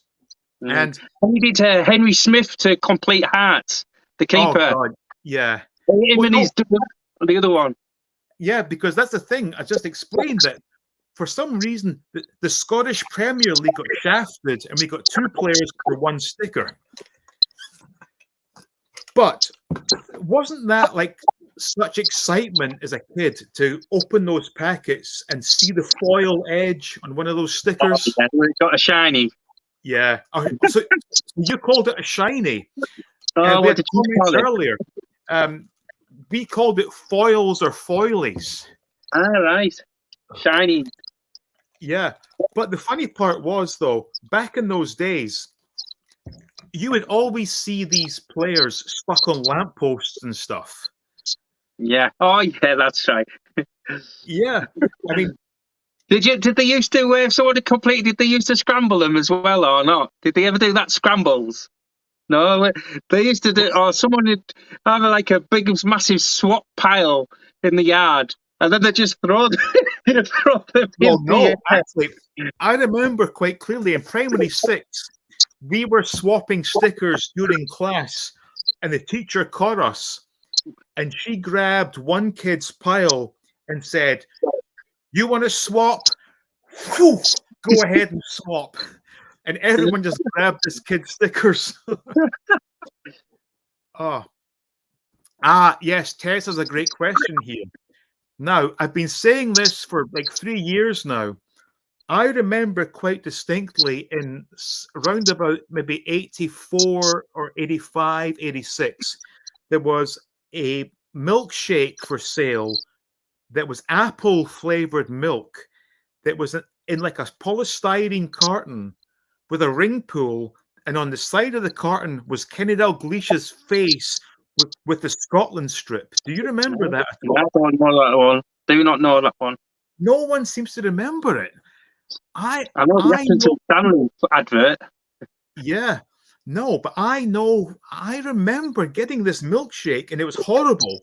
And the milk was like a very light green color, but it was Kenny Dalglish on the side of it. And Tez and me have been going back and forth on this, but No. yeah. Monkey Boy has a great question here. Is there a figure that you'd like to make, but it's too difficult? You have to get back to me on that one as well. I do. Do you know what? I do like the look of the prototype of Gargan, the Jabba Dancer, but then the skirt on the prototype. Now, prototypes don't necessarily mean that they were going to make it that way. Right. But the hard dress that looks like if the legs wouldn't be able to move, any movement in the legs. So I was maybe thinking about tackling that figure, but making it cloth dress. Yeah. But as in like difficulty, I'm not so sure. So I thought, well, isn't Monkey Boy not coming on tonight? No. No. I mean, okay, Monkey Boy, you have the invite. If you want to come on, please do come on. He has been very much in the background because I know that we have Monkey Boy, we've got Ben, Luke, and Tez have been watching over things because I suspected there might be a lot of arseholes trying to like infiltrate them. So they have to get the work out. And as I said, I've not been watching the chat too much because I want to just focus on what you were saying. So I think they've been busy because I've seen a few retractions on YouTube already. But Monkey Boy, if you want to come on, now's your chance and ask Chris your questions. Hang on. 8-5 Southampton had Keegan. Is that right? Yeah, Keegan. Yeah, we did. Southampton. Yeah. I never remembered that. Let's see. Hang on. Southampton. Yeah, that sounds right. Kevin Keegan. Yeah. No. So what was he? Newcastle? No, he did go to Southampton. He did go to Southampton. It might be in '86. Then he was at Southampton. But he did go to would you have been in 85? Keegan. Yeah. There was an old booklet. Now, I might go wrong about 85, but 85, Southampton. He is in one. Pretty sure he's in one. Let's think about this. Yeah. 80. Okay. Well, I'll tell you what, there is a good one. Martin Keown should be at Villa on there, maybe. Right, Villa. As a young kid. Or that might be 86, actually, 87. Hang on, who? Martin Keown. He might be too young, actually. He'll be too young, I think. Yeah, actually, we have. He was a young. Right. Okay. Oh, he's here, Monkey Boy. Monkey Boy. Hey. Yay! Hello. Good to see you, sir. Hi Chris. Hi, Dean. Hi, mate. It's good to see you, Dave. Okay. Thanks, man. I'm trying to think. Okay, someone put it. Okay, Chris. I know that Dave you don't follow football, so Chris, think of one player you want to see from '85. Who I want to see from '85. Yeah. Well, no, Andy Gray was in Everton team. I'm just trying to think of the. Oh, I'll tell you what's a good one on Liverpool. No.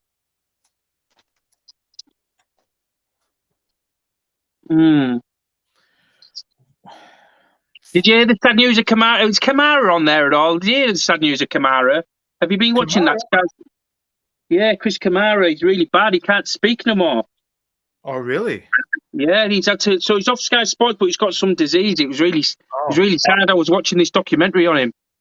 Hang on. Luke says that Keegan retired in '85. Really? Right. Kevin Keegan retired? I didn't know that. You know what? I'm pretty sure whoever said about Southampton, I think he's in a. I'm sure he is in a sticker book for Southampton. It might have been '86, but I might be wrong. Well, okay, I have '86. Give me 1 second. Yeah, good man. How are you doing, Monkey Boy? All right, man? Yeah, I'm not bad, man. Not bad. It's good to see you finally. Yeah, you too, mate. You too. I've had some issues with it. This, for some reason, this chat's just draining my battery. My phone doesn't last long anyway because I'm always on the phone to China, so I need new batteries all the time. My phone is just absolutely gone. StreamYard is hardcore. So hang on. Let's see. Southampton. No. I mean, this is Southampton '86. There's no.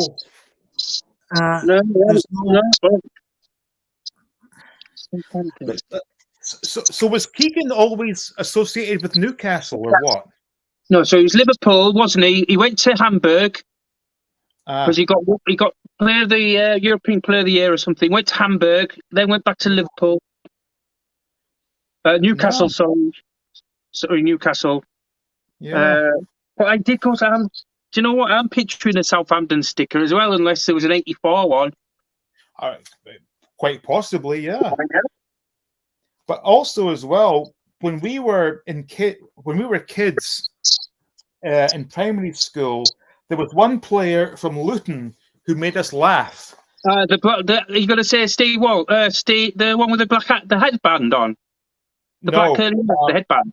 So just so you know, up in the north in Scotland, we called the bowel movement a jobby, and there was one guy called Chuck Nwai Jobby.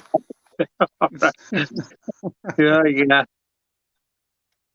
So excellent. Anytime we got that sticker in the playground, it was like Chuck Nwai Jobby running around the place. Crazy times. Oh, the picture. Alan Brazil, that was one for Manchester United. He looks about 50 then, on the sticker book. Oh my God! Footballer. I think he's an 85. In fact, I did a video.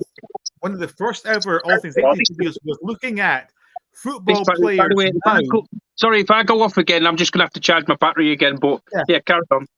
I just did a video saying about how footballers these days look like pop stars and movie stars. Back in the day, they're like fucking grandparents. Some of these players. Some of the comb-overs were like legendary. Yeah. Let me try and see this. It's going to go off. Mine's going to go off. Yeah. But anyway, if you do disappear, Chris, I will disappear. Yeah. Is there anything that you want to promote to the audience out here? What's coming next for Stan Solo Creations? No, it's pretty much the land speed. The Boba Fett's, the movie accurate Boba Fett's will be great. Yeah. I've had the pictures from the factories and they are brilliant. Nice. But no, that's about it really. And then, like I say, I will do the Indiana Jones, but I don't think it'll be up for pre-order. It'll just be up when it's in hand because I'm like got a collaboration with another lad from America doing that. Yeah. Now, here's a question for you.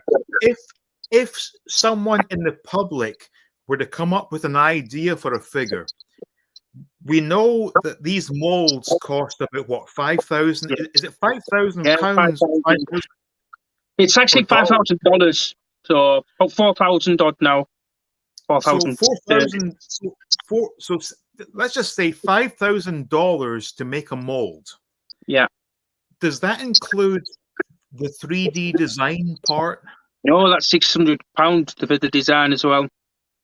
So let's call it $5,000. So Yeah. if someone out there thought, I want to sell or produce a figure, Yep. $6,000 is what it takes to get things moving. Well, I've always said if anyone wants to ever make anything, put money in and do their own project, I'll help them along and get them, in touch with the factories and all that for them and do all the work. I wouldn't want any profit. I like custom figures out there, Yeah. I'd help them along. So if anyone's listening here, if there's a figure line that was never made before that you really want to see, so we're talking to get into the game to start with, like $6,000 just to get the thing moving. Just that's for one figure, though. Yeah. So one figure would be 6,000, but does the factory require a minimum order? Yeah, well, roughly 3,000. 3,000 minimum figures. Twitch stuff. It's ridiculous. This is when I'm probably going to go off here, and I'll charge my phone back up. But when Chris Cran took over Flow Creations, he was like, right, can we lower the minimum orders to like 250 figures? I'm like, what are you going on about? They're not going to do that in China. No. But the thing is, well, you have to remember though, 3,000 minimum is not that bad considering there are hundreds of thousands of people our age who want to get these things. So the point is, if you have an idea, and you've got to make your money back from the steel mold, because if you're going to make 250, you're going to be losing money anyway. I told Chris this. I said you need to be making 3,000 or 5,000 to be making your money back on the steel mold. It's just exactly. Yeah. But are there any properties that you will not touch because of fear of copyright? Yeah, just the modern stuff, the Hasbro, the Mandalorian and stuff like that. There's no, if they're making them, I want to stay clear from them. That's why I just make vintage stuff from the 70s and 80s that Hasbro, that Kenner made, and it's not really a threat to Hasbro, because in a way I'm more promoting them than anything, keeping the older people interested in the Star Wars. But I'm going to keep in mind this number, because if I ever think of a line that could be successful, I would love to. It's more like character. They've got a lot of characters and a lot of, because I've always thought like the old films I like the Goonies and stuff like that, Lost Boys and stuff like that. It's just like, but is there enough there, figures or like play sets or something like that? I always like the Goonies, but I didn't like their figures they made. They made some, and then Super Six or whatever that company they made some, and they weren't that great. I like the nice Goonies line. Yeah, and the thing is, well, though, but what would be my biggest concern would be if you were to invest in something and then have that franchise owner come and put the kibosh on the whole thing. Exactly. It's a dodgy enough doing the Star. It's not thingy on Star Wars. If they just told me, right, that's it, then that's it. Yeah. But as long as I've had letters before, and they've let things go, and I actually do see it as sort of keeping it promoted and stuff. As long as I'm not stepping on their toes with the new stuff. No, exactly, and that's why Hasbro fails, because if they were to do an entire retro collection of the whole series that was done back in the day, everyone would buy it, but they choose not to. So that's on them. Exactly. I'm trying to see if I've got any more interesting questions in the background. Here's one from a good friend of mine. So what's the biggest challenge that you face in this business? Well, that's it. Make the stuff and not being biggest challenge. Like what I've made up to now, or just the biggest challenge in general? Just in general. Just, yeah, keeping it to the high standards, and keeping the factory. I've got to keep on thousands and thousands of messages. I always want to have it the highest standard. I want to make the best figures out there all the time. That's I wouldn't want to release crap. Like, no, I'm always quite proud of what I make, and what, like, if I want, I'd only make them if I wanted them myself. So just keeping it high. It's just to keep that high standard. That's the thing as well, because obviously you did the slave layer, and then they did the slave layer, and it was like night and day between the quality. Yeah. How? So, is that down to the factory or down to the original design? Well, I'll say my original design without a doubt, because like I didn't want to release it because it was so an iconic figure, it's got to be right. It's got to be bang on, and it was like I even had someone feedback saying, "Oh, the layer was a great figure, but a bit too good for Kenner." I was thinking, what is that, like a negative comment or what? Because like I could understand what he meant, as in like you see the layers, and some of them are like dodgy. That's 1%, by the way. It's going to go off. Is that Dean?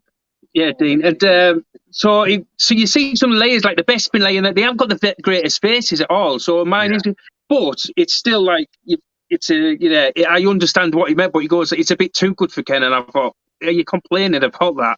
Yeah, no, it was a stunning figure, and when you saw the side by sides with the other one, like, what the hell was that meant to be? It was just an insult to people. But I'm just conscious of your phone dying, so I'm trying to cram in as many. But then I'll charge it back up. All right, I'll be back on in 10 minutes or something. Because you know what? I had the same thing happen to me with my laptop last year. Was doing the same thing.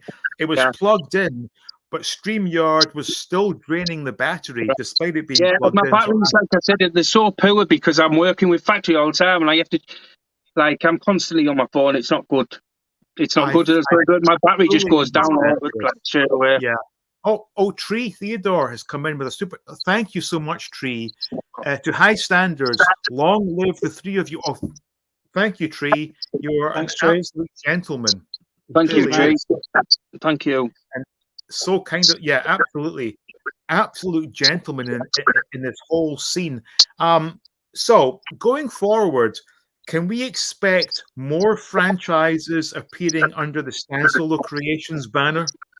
I'm not sure. It's all down to I mean, there's so much to still make in the Star Wars, and it's down to funding, really. I mean, I've gone out about circle to make the Indiana Jones, but I'm not. It's not really. I only really was into Star Wars as a kid. So if I was to make something else, it'd be pretty much out of my comfort zone, really. I hear you. But looking back on your childhood in the 80s, things like Battle of the Planets, Wacky Races, do those things set any sort of bells off in your head? Not really. The only one I was into as kids was the Star Wars. Then I went on to Transformers for a bit. Yeah. The Rambo line, I collected the Rambo line. But that's about, I think that's pretty much it, really. Oh, and He-Man. I did He-Man as well. He-Man, yeah. Although that's pretty much covered by Origins. And only a fool would try and step on their toes. Exactly. But if I can come up with an idea and can find the funding. Duran. Yeah, maybe. Or is that what you get at? Spade ballet. No. I'll be honest with you.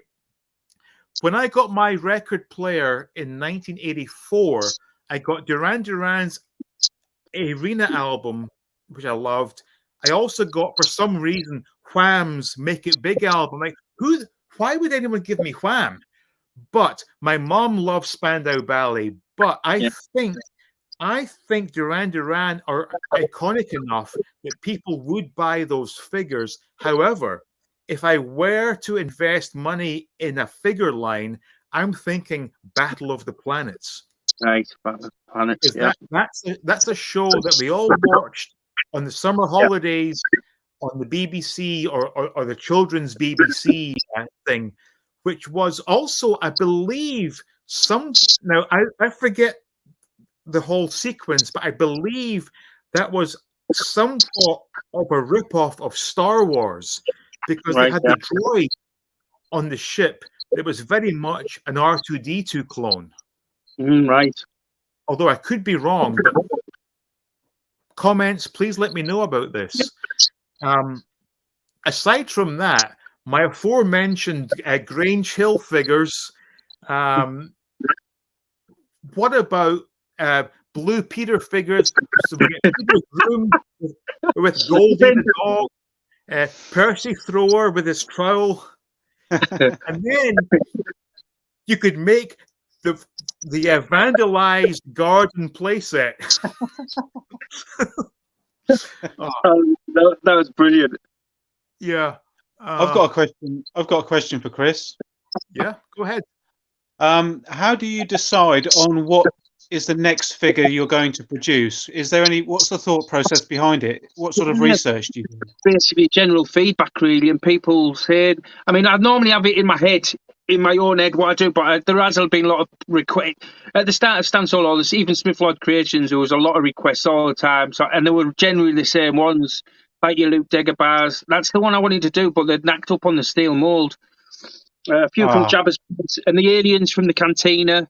They're the main ones. I was going to say, what about the Cantina aliens? Are there any plans to expand on any of those, Definitely, like sort of Drag or the Tonica system? as well, like him, Doctor, is it? And there was a few in there in the Cantina, same as Jabba's Palace. So there is a good. They're probably the main ones, the Cantina ones.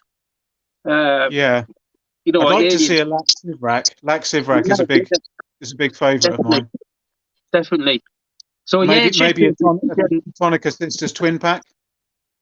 Yeah, exactly. Yeah. So it's just general thinking. Just general. Yeah. A quick question, Chris. Is it literally one steel mold does thousands of figures? Oh no.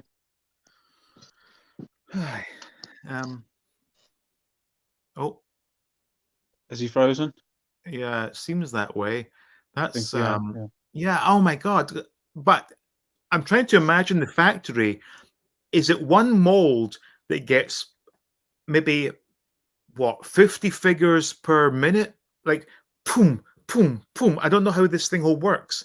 I'd love to know the process, because if it's a $5,000 steel mold and they're pumping in plastic, is it the case that one mold works for like a week straight, like 24 hours a day type of thing? I have no idea. Yeah, I think it depends on the type of metal that it's made from, I think, and how long it'll last. I think they do deteriorate after a while, but they're normally good for quite a few thousand. Yeah, because now I've been dabbling with silicone molds and resin to make my Stormtrooper Christmas decoration. Oh, cool. I said I wouldn't, but I will. I'll give you a quick preview. This is a big exclusive. I made this myself. Oh wow. Nice.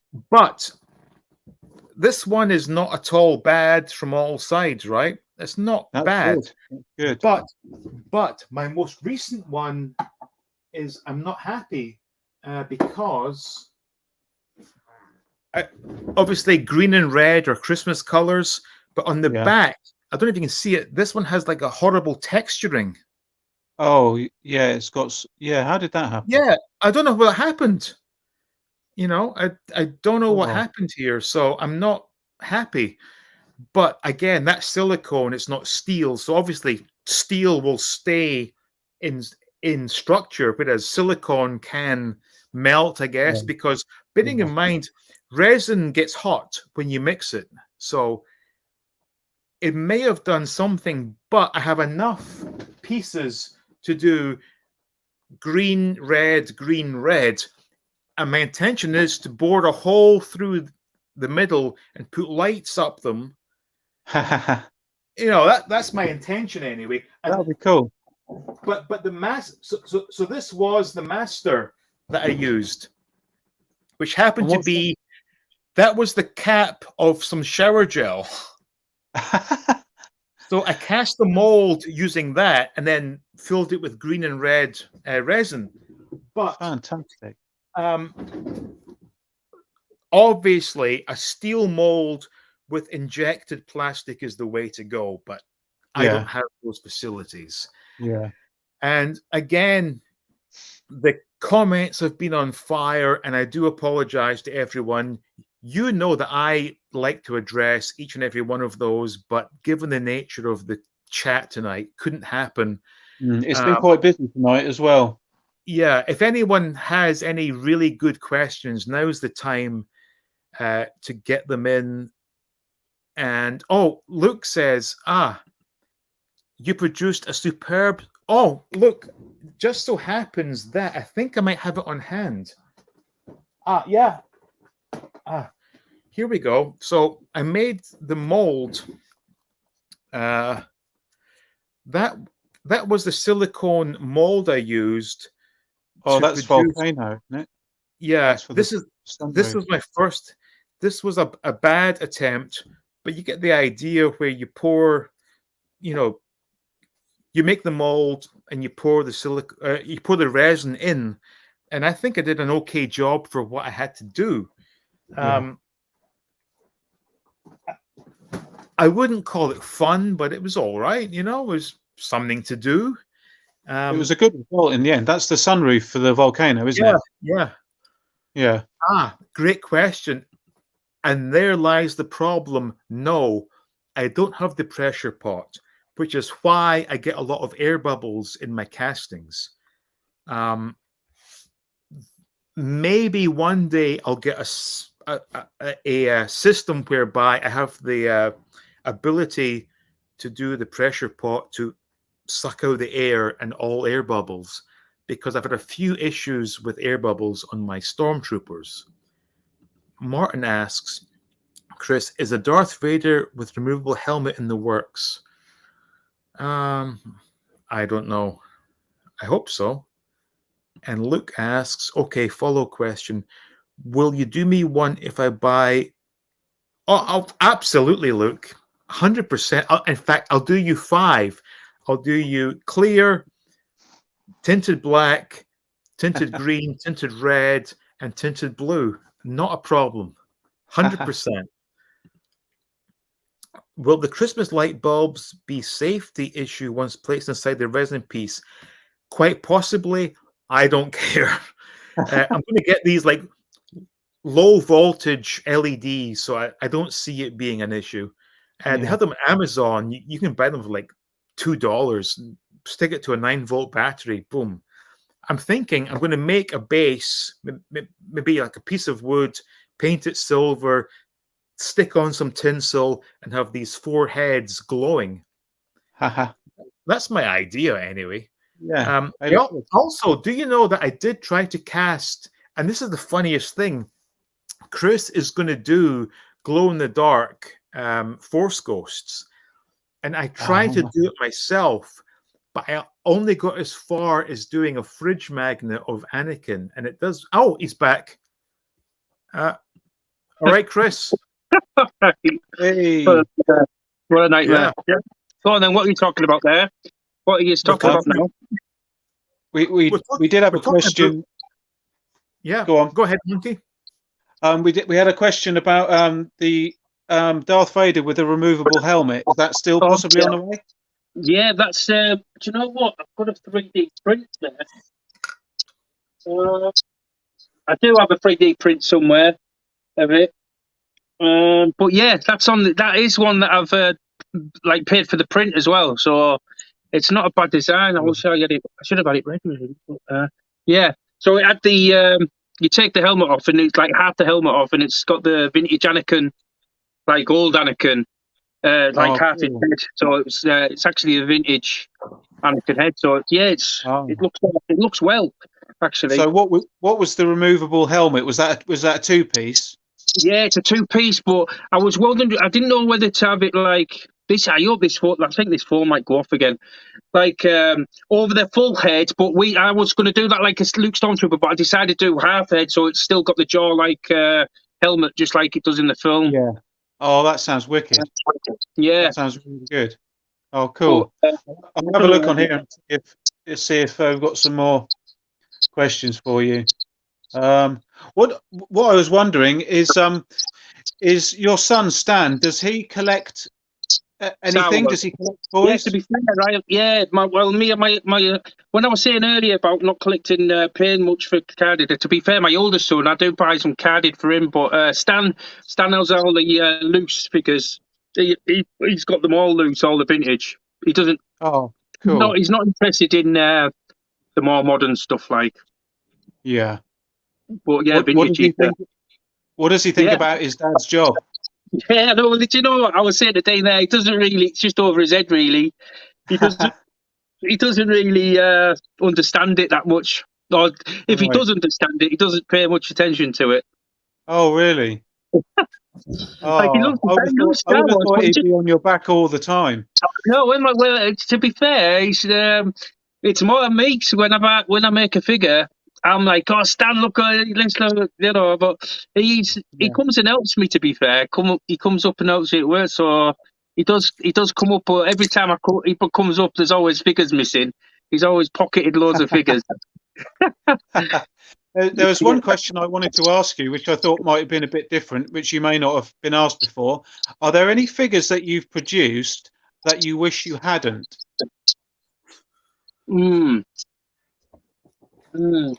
Presumably, you think about these things quite long and hard before you do it. Yeah. But are there any that you, in hindsight, wish that you hadn't bothered with?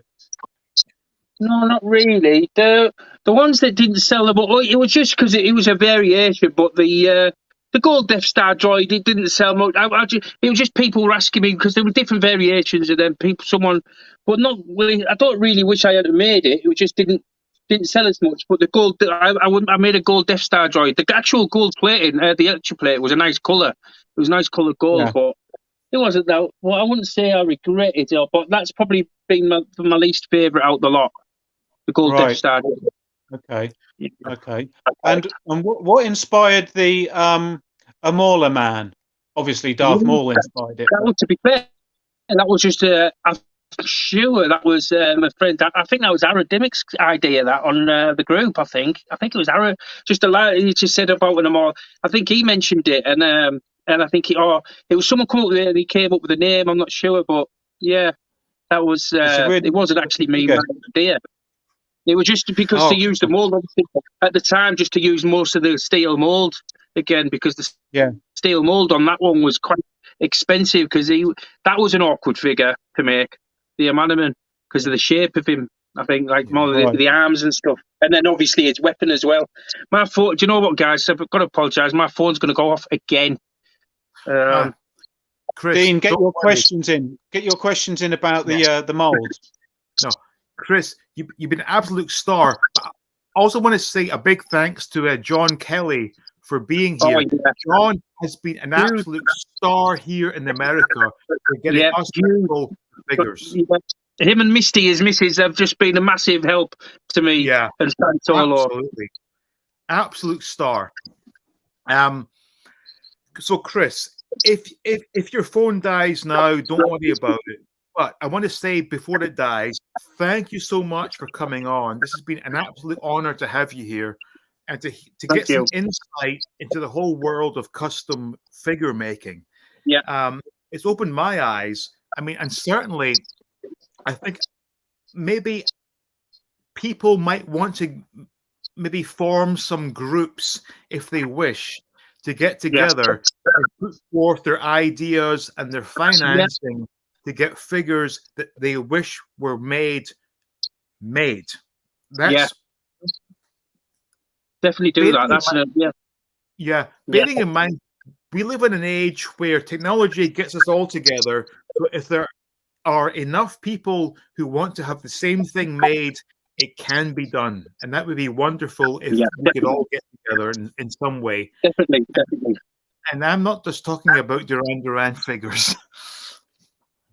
Although I'll tell you what, though, I have the best ideas and the worst execution. Case in point, back in 2001 or 2002, I had this idea for a Kiss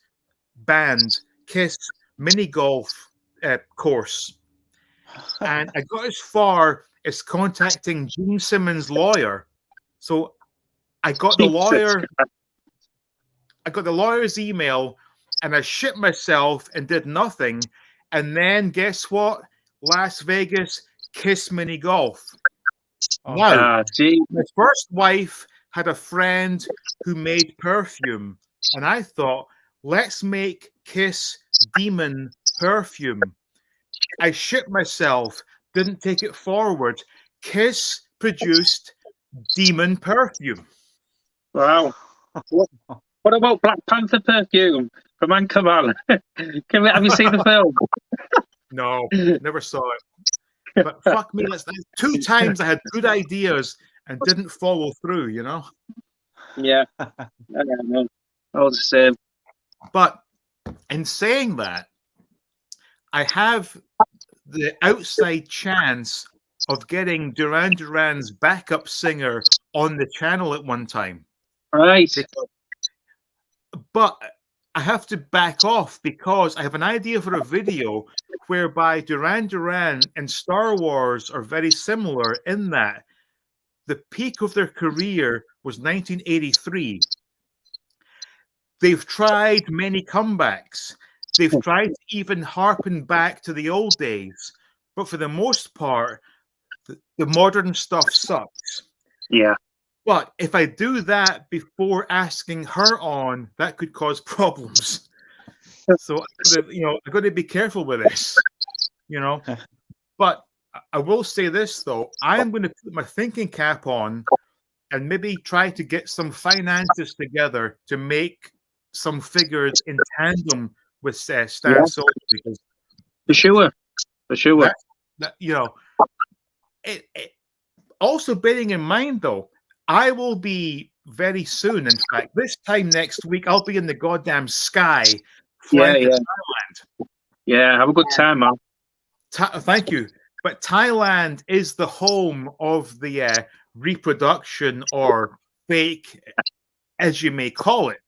I want to investigate what goes on to make these fake figures in Thailand, because my sister-in-law, her company is very much involved in a number of businesses, one of which is plastics. Right. So I want to know if there are ways to get something made in Thailand. You know what I mean? Right? Yeah. Time in the bond. I mean, also as well, to everyone watching, I'm sure you're sick and tired of seeing me sit in the same fucking basement with these same brown walls.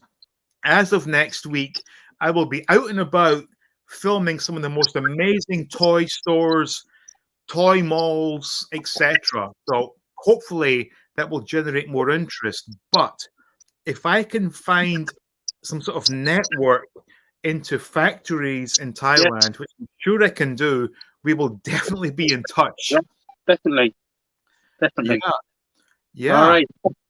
So we're at the 2-hour mark. We've made it. I cannot believe it. Chris, it's been an absolute pleasure having you on, man. Now, here's my following invite. When I get back to America for the start of December, we're going to do a ton of live stream 80s themed Christmas parties.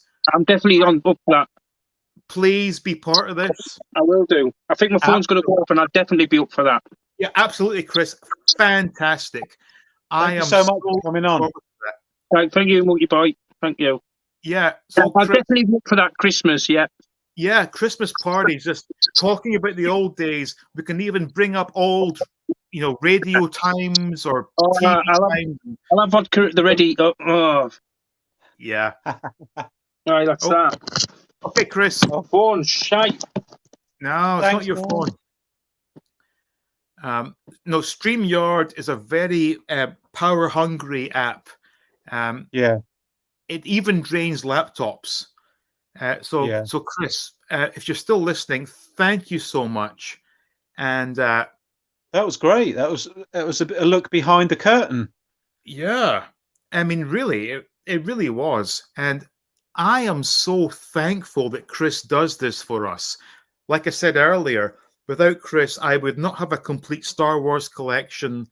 I would not have figures to look forward to, because bearing in mind, once you complete the original, now is it 96 or 101, whatever it is, you're kind of done. But with Slave Leia, Ula, Garandon, there's always more figures coming, and fantastic. Oh, yeah, he's gone now. Not a problem, Chris. If you're still watching this, thank you, sir, for coming on. Thanks, man. We have maybe 10 minutes, so if anyone wants to ask Monkey Boy or I any questions, please do fire ahead. Everything's welcome. And also, as well, again, just to apologize that I couldn't address the chat as I would normally would. My concentration had to go on to Chris because he was the star of this show. I hope you do understand that.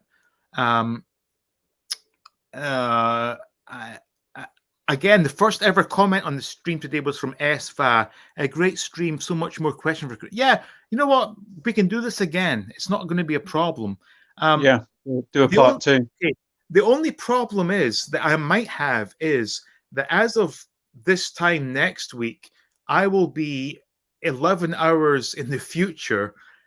And then when the clocks change, I'll be 12 hours in the future. So a 3 p.m. US start will become a 3 a.m. Thailand start.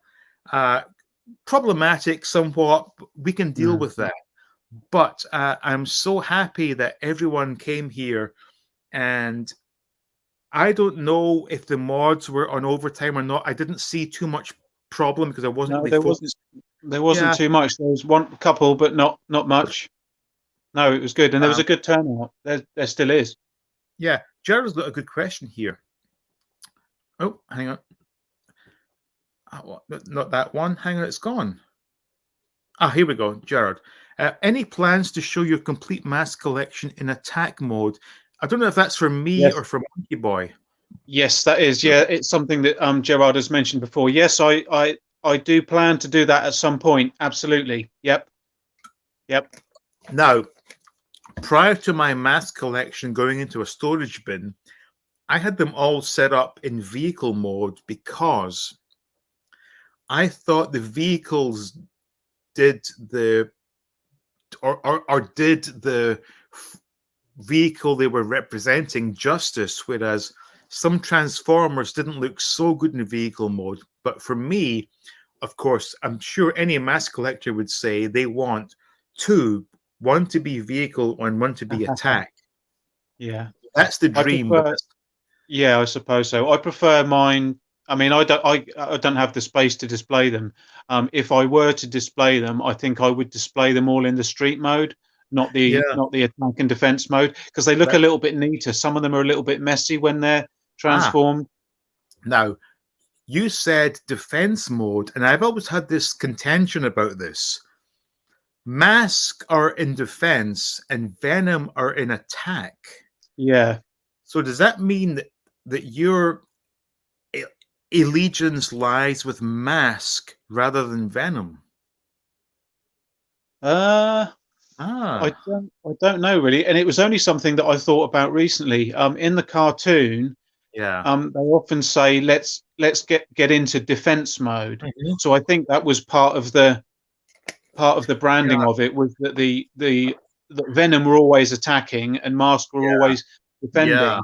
I've called it attack mode for a long time, but I think actually it's defense mode. But either way, or we could say alternate mode.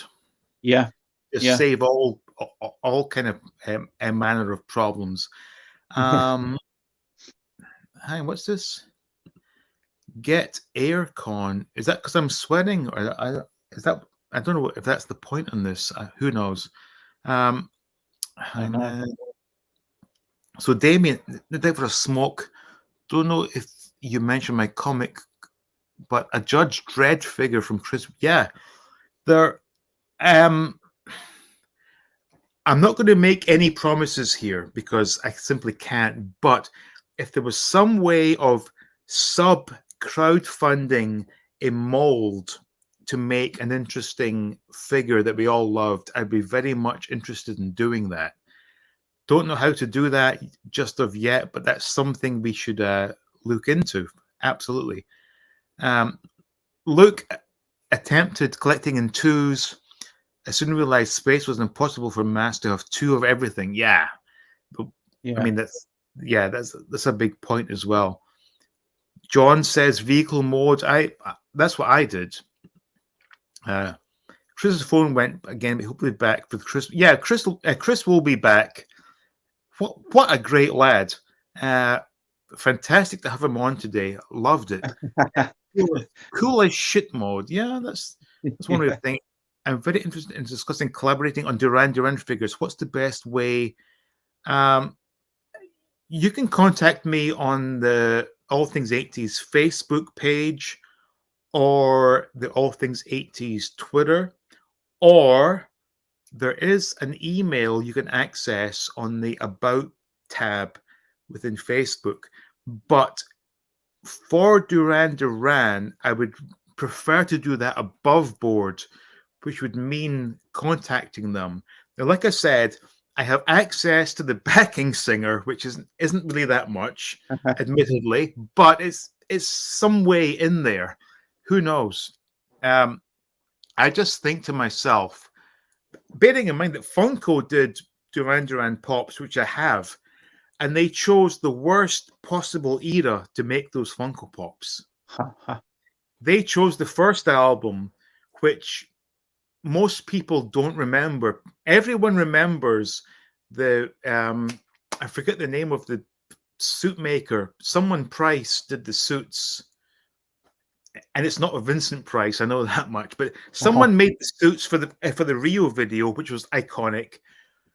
But to me, Duran Duran Wild Boys figures is action hero / pop band would be the best figures to make. But yes, contact me and we can discuss that, hopefully. What?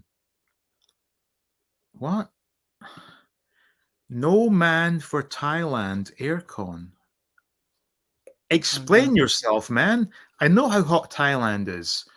I don't understand that comment. Do either of you have any of the original Kenner Star Wars diecast vehicles that came on cards? I was hoping they would get retro. I had the Snowspeeder on card. I got it for my birthday. Would have been, 82, I believe. And I was not that happy with it, to be honest, because it had the figures inside, but they were just like cast orange plastic. There was no painting. Very weak. But I would love to get one again. Yeah, no, I never had one.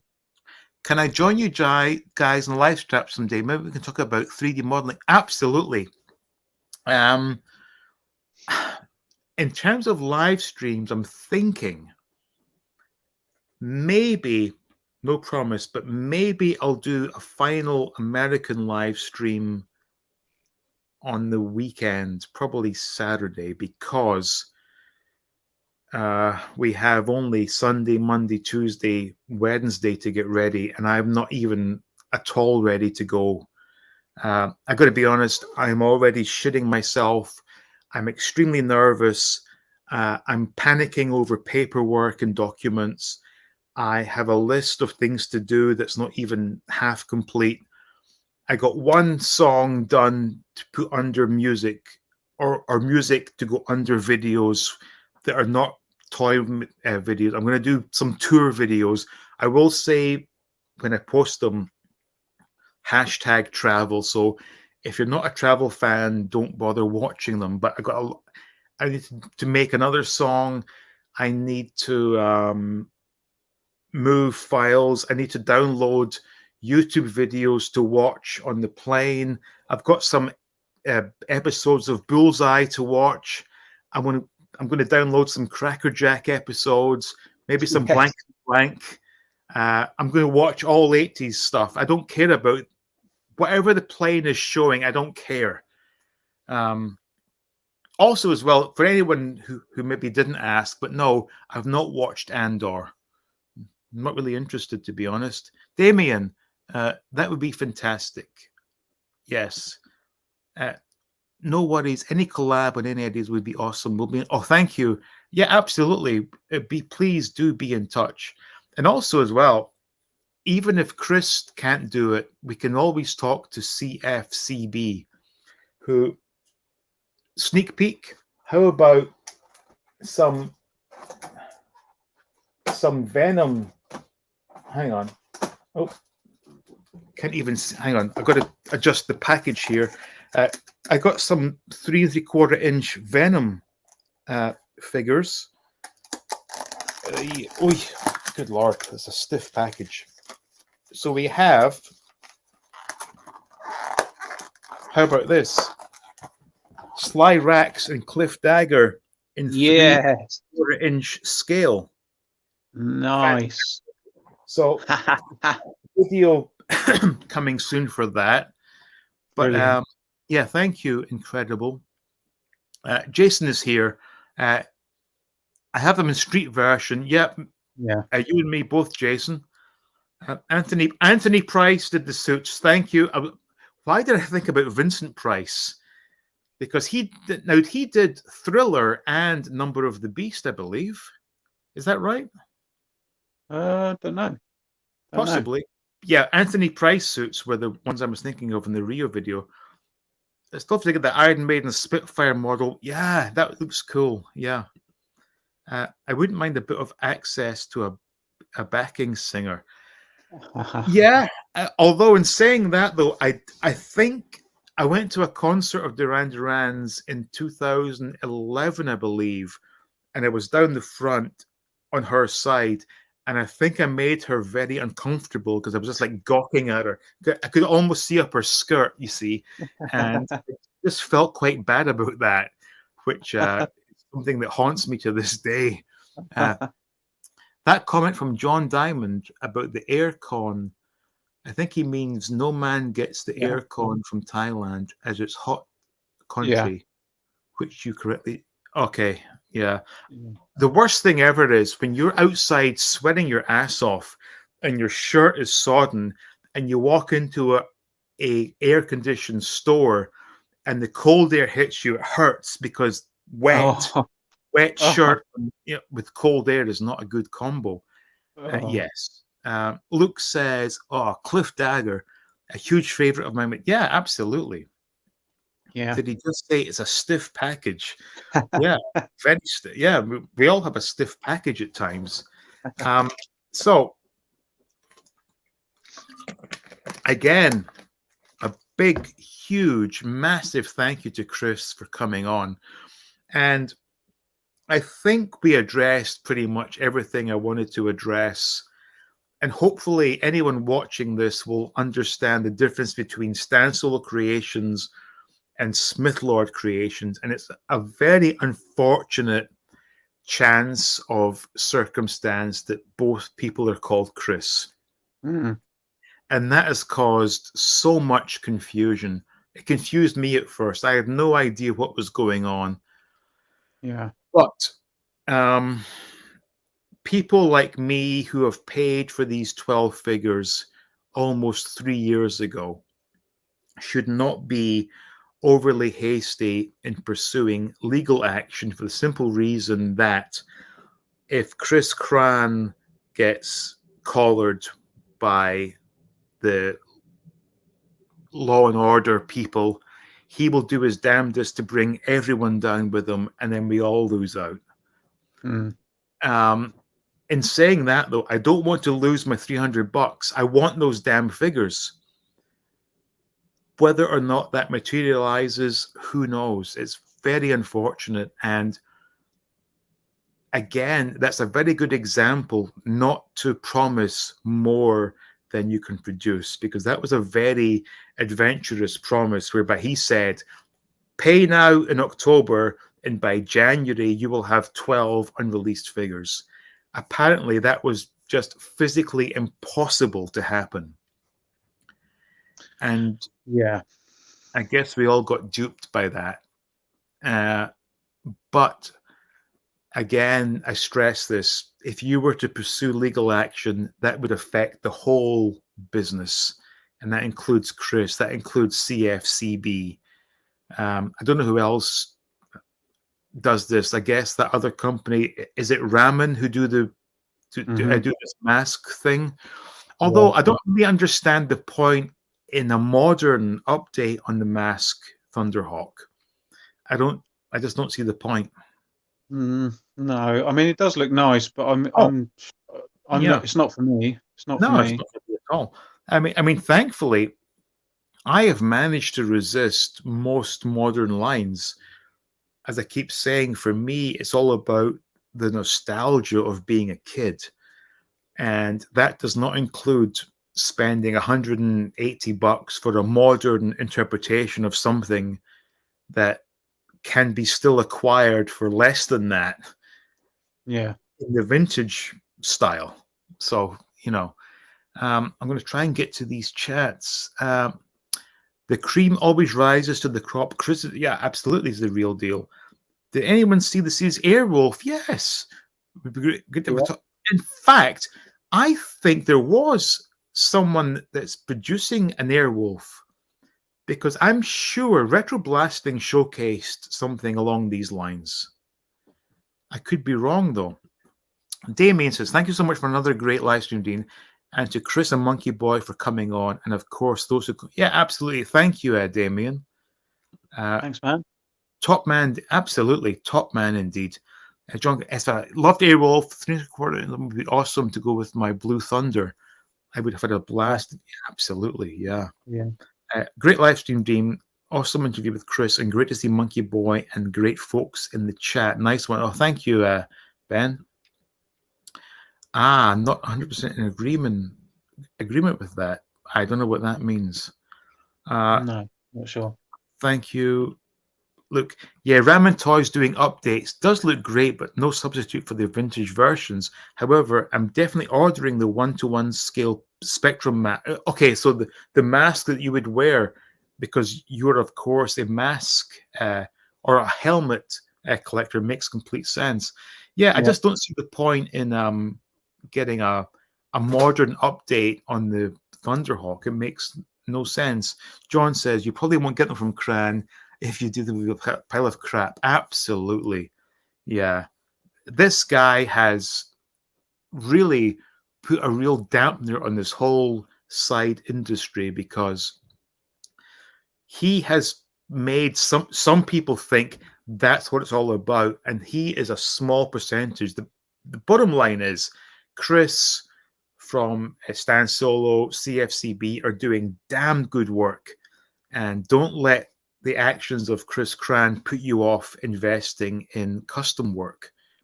My opinion, of course. The Airwolf for Retro Blasting was a 3D print, unfortunately not an injection mold. I see.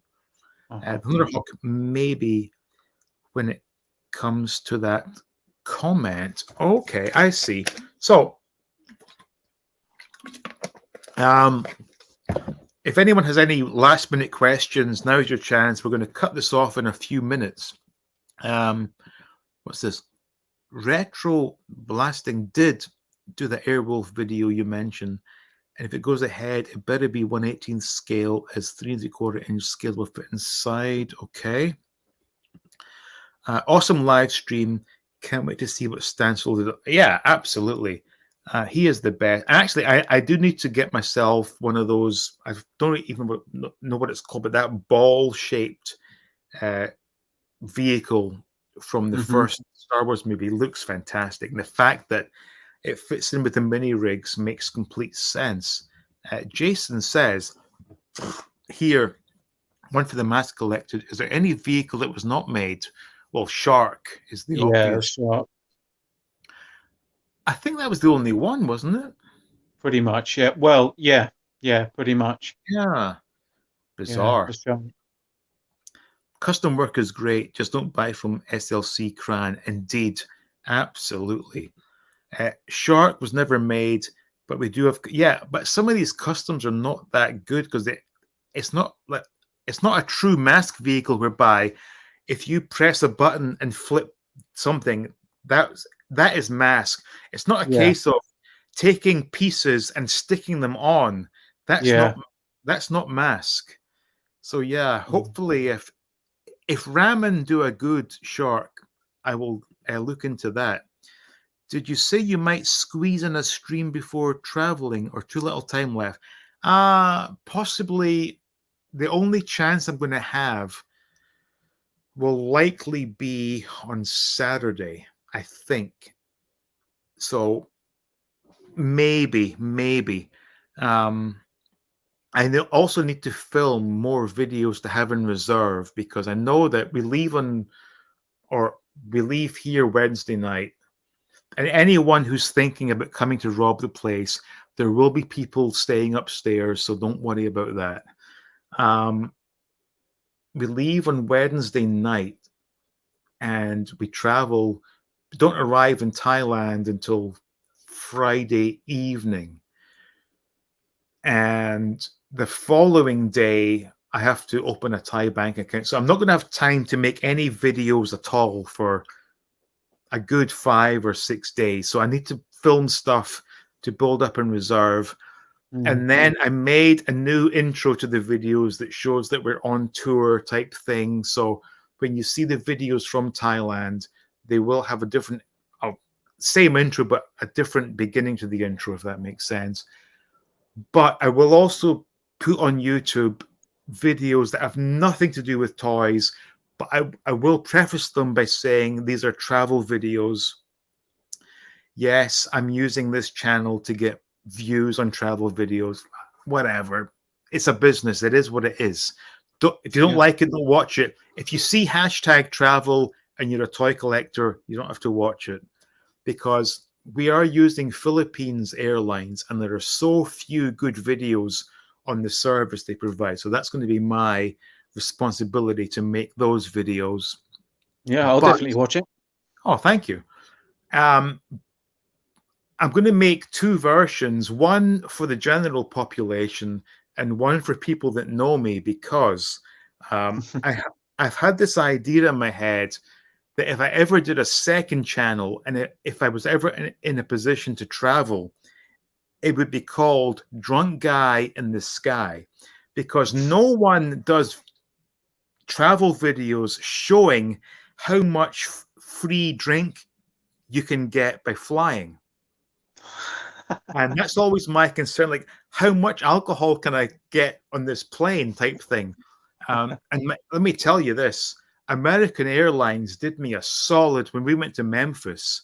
Not only did we get glasses, I said to the lady, I'm sorry to bother you, but could I get another whiskey? And she says, tell you what, sir, I'll make you a triple. And she did. I mean, this, holy crap. And I'm like, I want to do those type of videos, but I don't travel. So, people make a living from just going on airlines to do videos. But if I ever did, that would be my channel. It would be Drunk Guy in the Sky. But, but I'm going to do travel videos for the general population. And then I guess they call it vlog type videos of us going there.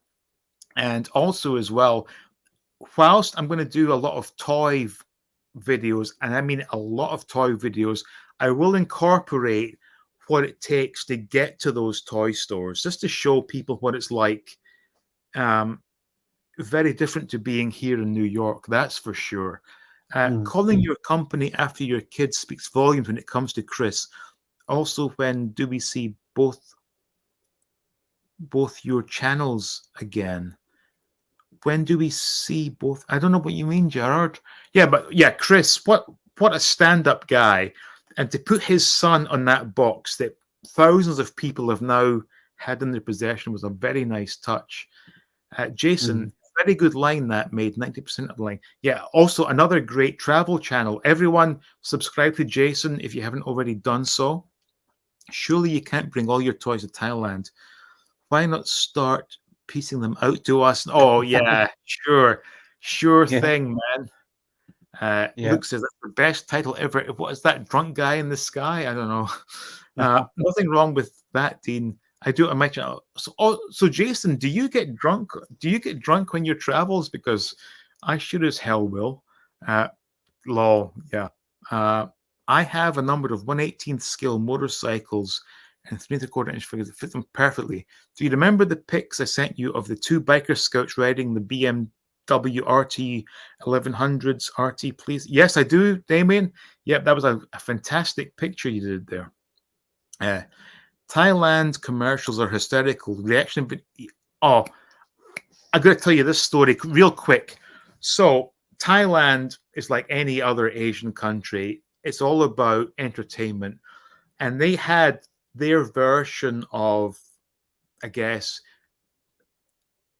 America's Got Talent or X Factor type thing. It was like a singing contest broadcast on daytime TV. And this one Thai guy came on to sing a song. And he sang the song, I think it was Limp Bizkit's My Way. And it's daytime TV for everyone to watch because primarily everyone is speaking Thai, obviously. But I think, is it My Way? Let me just think in my head.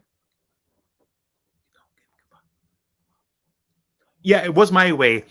But the chorus was, we don't give a fuck. We won't ever give a fuck until you give a fuck about me and my generation. So we got this Thai chap singing, we don't give a fuck until you give a fuck until you. What the hell is this broadcast on daytime TV? Because excellent. The general population had no idea what he was singing. I think that is classic. So yes, I will try and get those video clips. Absolutely. What's this? Dave Mustaine goes vlogging. Looking forward to. Oh, you mean me? Okay, yeah. Dean Mustaine, yeah. The Dave Mustaine of the Toy World. No, I mean doing travel and vintage. Oh yeah, travel and vintage. Absolutely, yeah. I do know of one place I'm going to. It's a Japanese store, and they have imported a lot of vintage. And I have seen videos of what looks like Action Man or vintage G.I. Joe. I don't know what it is yet, but I'm going to get videos of those for sure. Got a bounce guy. Oh, thank you, Gerard. See you, thank man. you for stopping by. Yeah, but I have to also stress as well that I am extremely nervous about this trip because for the last 3 years, I've been pinning my hopes on finding a much better mindset on going there. And it's always been something to look forward to in the future. Well, now it's going to happen.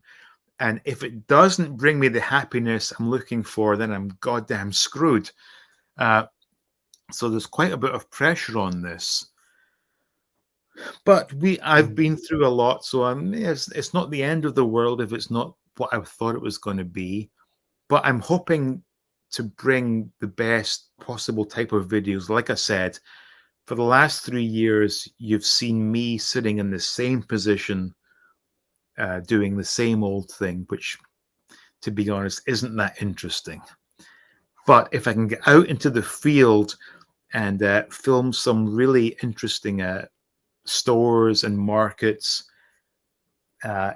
it's going to make a world of difference, and hopefully I can make some great content. Soda Cauldron says, late to the stream, apparatus climbers. Yeah. Go back and check it out from the beginning, Soda. It was a good one. Yeah. And nice, Dean. I may get jealous with that the Japanese store looks fantastic. So the ground floor looks to be all Japanese antiques. So we've got samurai swords and all manner of, cups and saucers type stuff. But upstairs, it's all toys.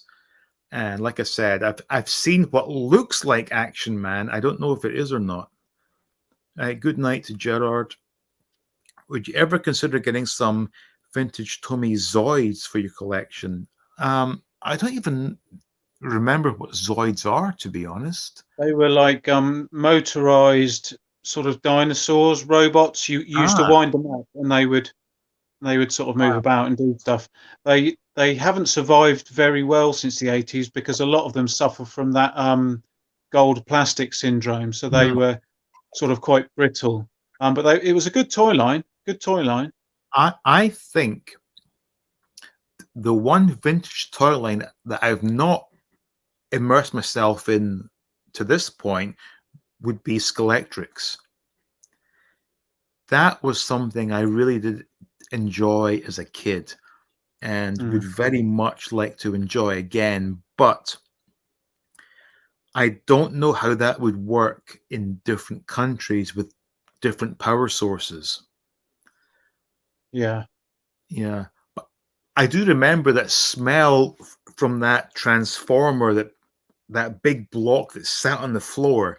And then, if I remember rightly, you would take the car and make sure those bristles were touching the track, but lift it off, squeeze the trigger to make the wheels spin, and then that sort of burning smell is a smell that you just never forget. Yeah. Fantastic. Fashionably late. Pangolin Squealers. Oh, look, thank you for stopping by. And also thank you if you had to censor any of these people leaving bad comments. I really do appreciate you and all the other mods. See you, Luke. I got loads of them. Been thinking of doing some shorts of the one that's still at work. Oh, please, Ben, please do. And also, Ben, I would love for you, me, and Monkey Boy to do this whole thing together because you have such great insight. See you later, Luke. Yeah. Hang on, we got more. Night Luke from Ben. Damien. Also with Zoids, you had to build them like a model kit, but you do not need to use glue or paint. Oh, awesome. I'll tell you what, though. I finished my Lego Optimus Prime. A video coming soon. And the build itself was somewhat challenging, not that big of a deal, but that thing is so fucking fragile that they should have made it as a standalone model, because I transformed it into truck, and when I put it back again, the thing fucking broke apart. There were pieces everywhere, and I put it back together as best I could, but I don't think it's quite right. And I'm like, you know what? Nah, they should not have done it as a transforming model because it's just too much engineering, too many pieces that could fail.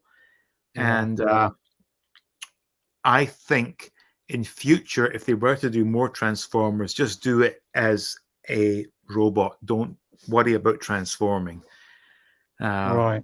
Very unfortunate, but I do like it. It's massive. Video, I guess, next week at some point. But when it broke apart, I was furious. I'm like, my God, all those hours of work to do this, and the damn thing fell apart. Yeah. Skeletons are great. Running the power in different countries should not be a problem. It's okay. Thanks. I've got a face for radio. Well, also bearing in mind, if you're not comfortable, you can do this. So I guess you can still hear me, right? Yep. So Ben, if you wish to, you could be some sort of icon on the screen. Not a problem. So with that 2 hours 35, good Lord, we're going to cut this off now. I want to say to everyone, thank you so much for tuning in. I hope you got some good insight from Chris. I sure as hell did. Thank you to the mods. I think one or two got deleted, but not too much. Not too much issue. Thank you to the super chatters. I very much appreciate that. And I keep saying this, but you guys do help things tick along. And I do need to work on doing the sort of Patreon type stuff. I've not got to that yet. Maybe soon. And thank you to Monkey Boy for coming on, helping me out. Huge thank you to you. What an absolute pleasure to have Chris on. Ben has really said, excellent all round night scout. Thank you, Ben. So no promises. I may do something on the weekend. Not sure. Failing that, Tuesday at a push. Don't know for sure. But stay tuned to All Things 80s for the best content I've ever made in the coming months. And then we have the bonus of the December Christmas parties, of which Chris will be part of, which is fantastic.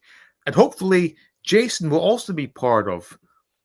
And maybe even Soda Cauldron. Looking forward to watching it back. Okay, thank you for watching back.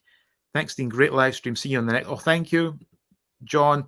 Dean, thanks for the live stream. It was great. Well, thank you, John. And also as well, in the links in the description are links to the US Stan Solo websites, which John operates. If you want to buy your figures in the US, I believe Chris is on hiatus in the UK, which is why there's no links there. But if you are watching this from America, follow the links in the description and John will get you the figures that you are looking for.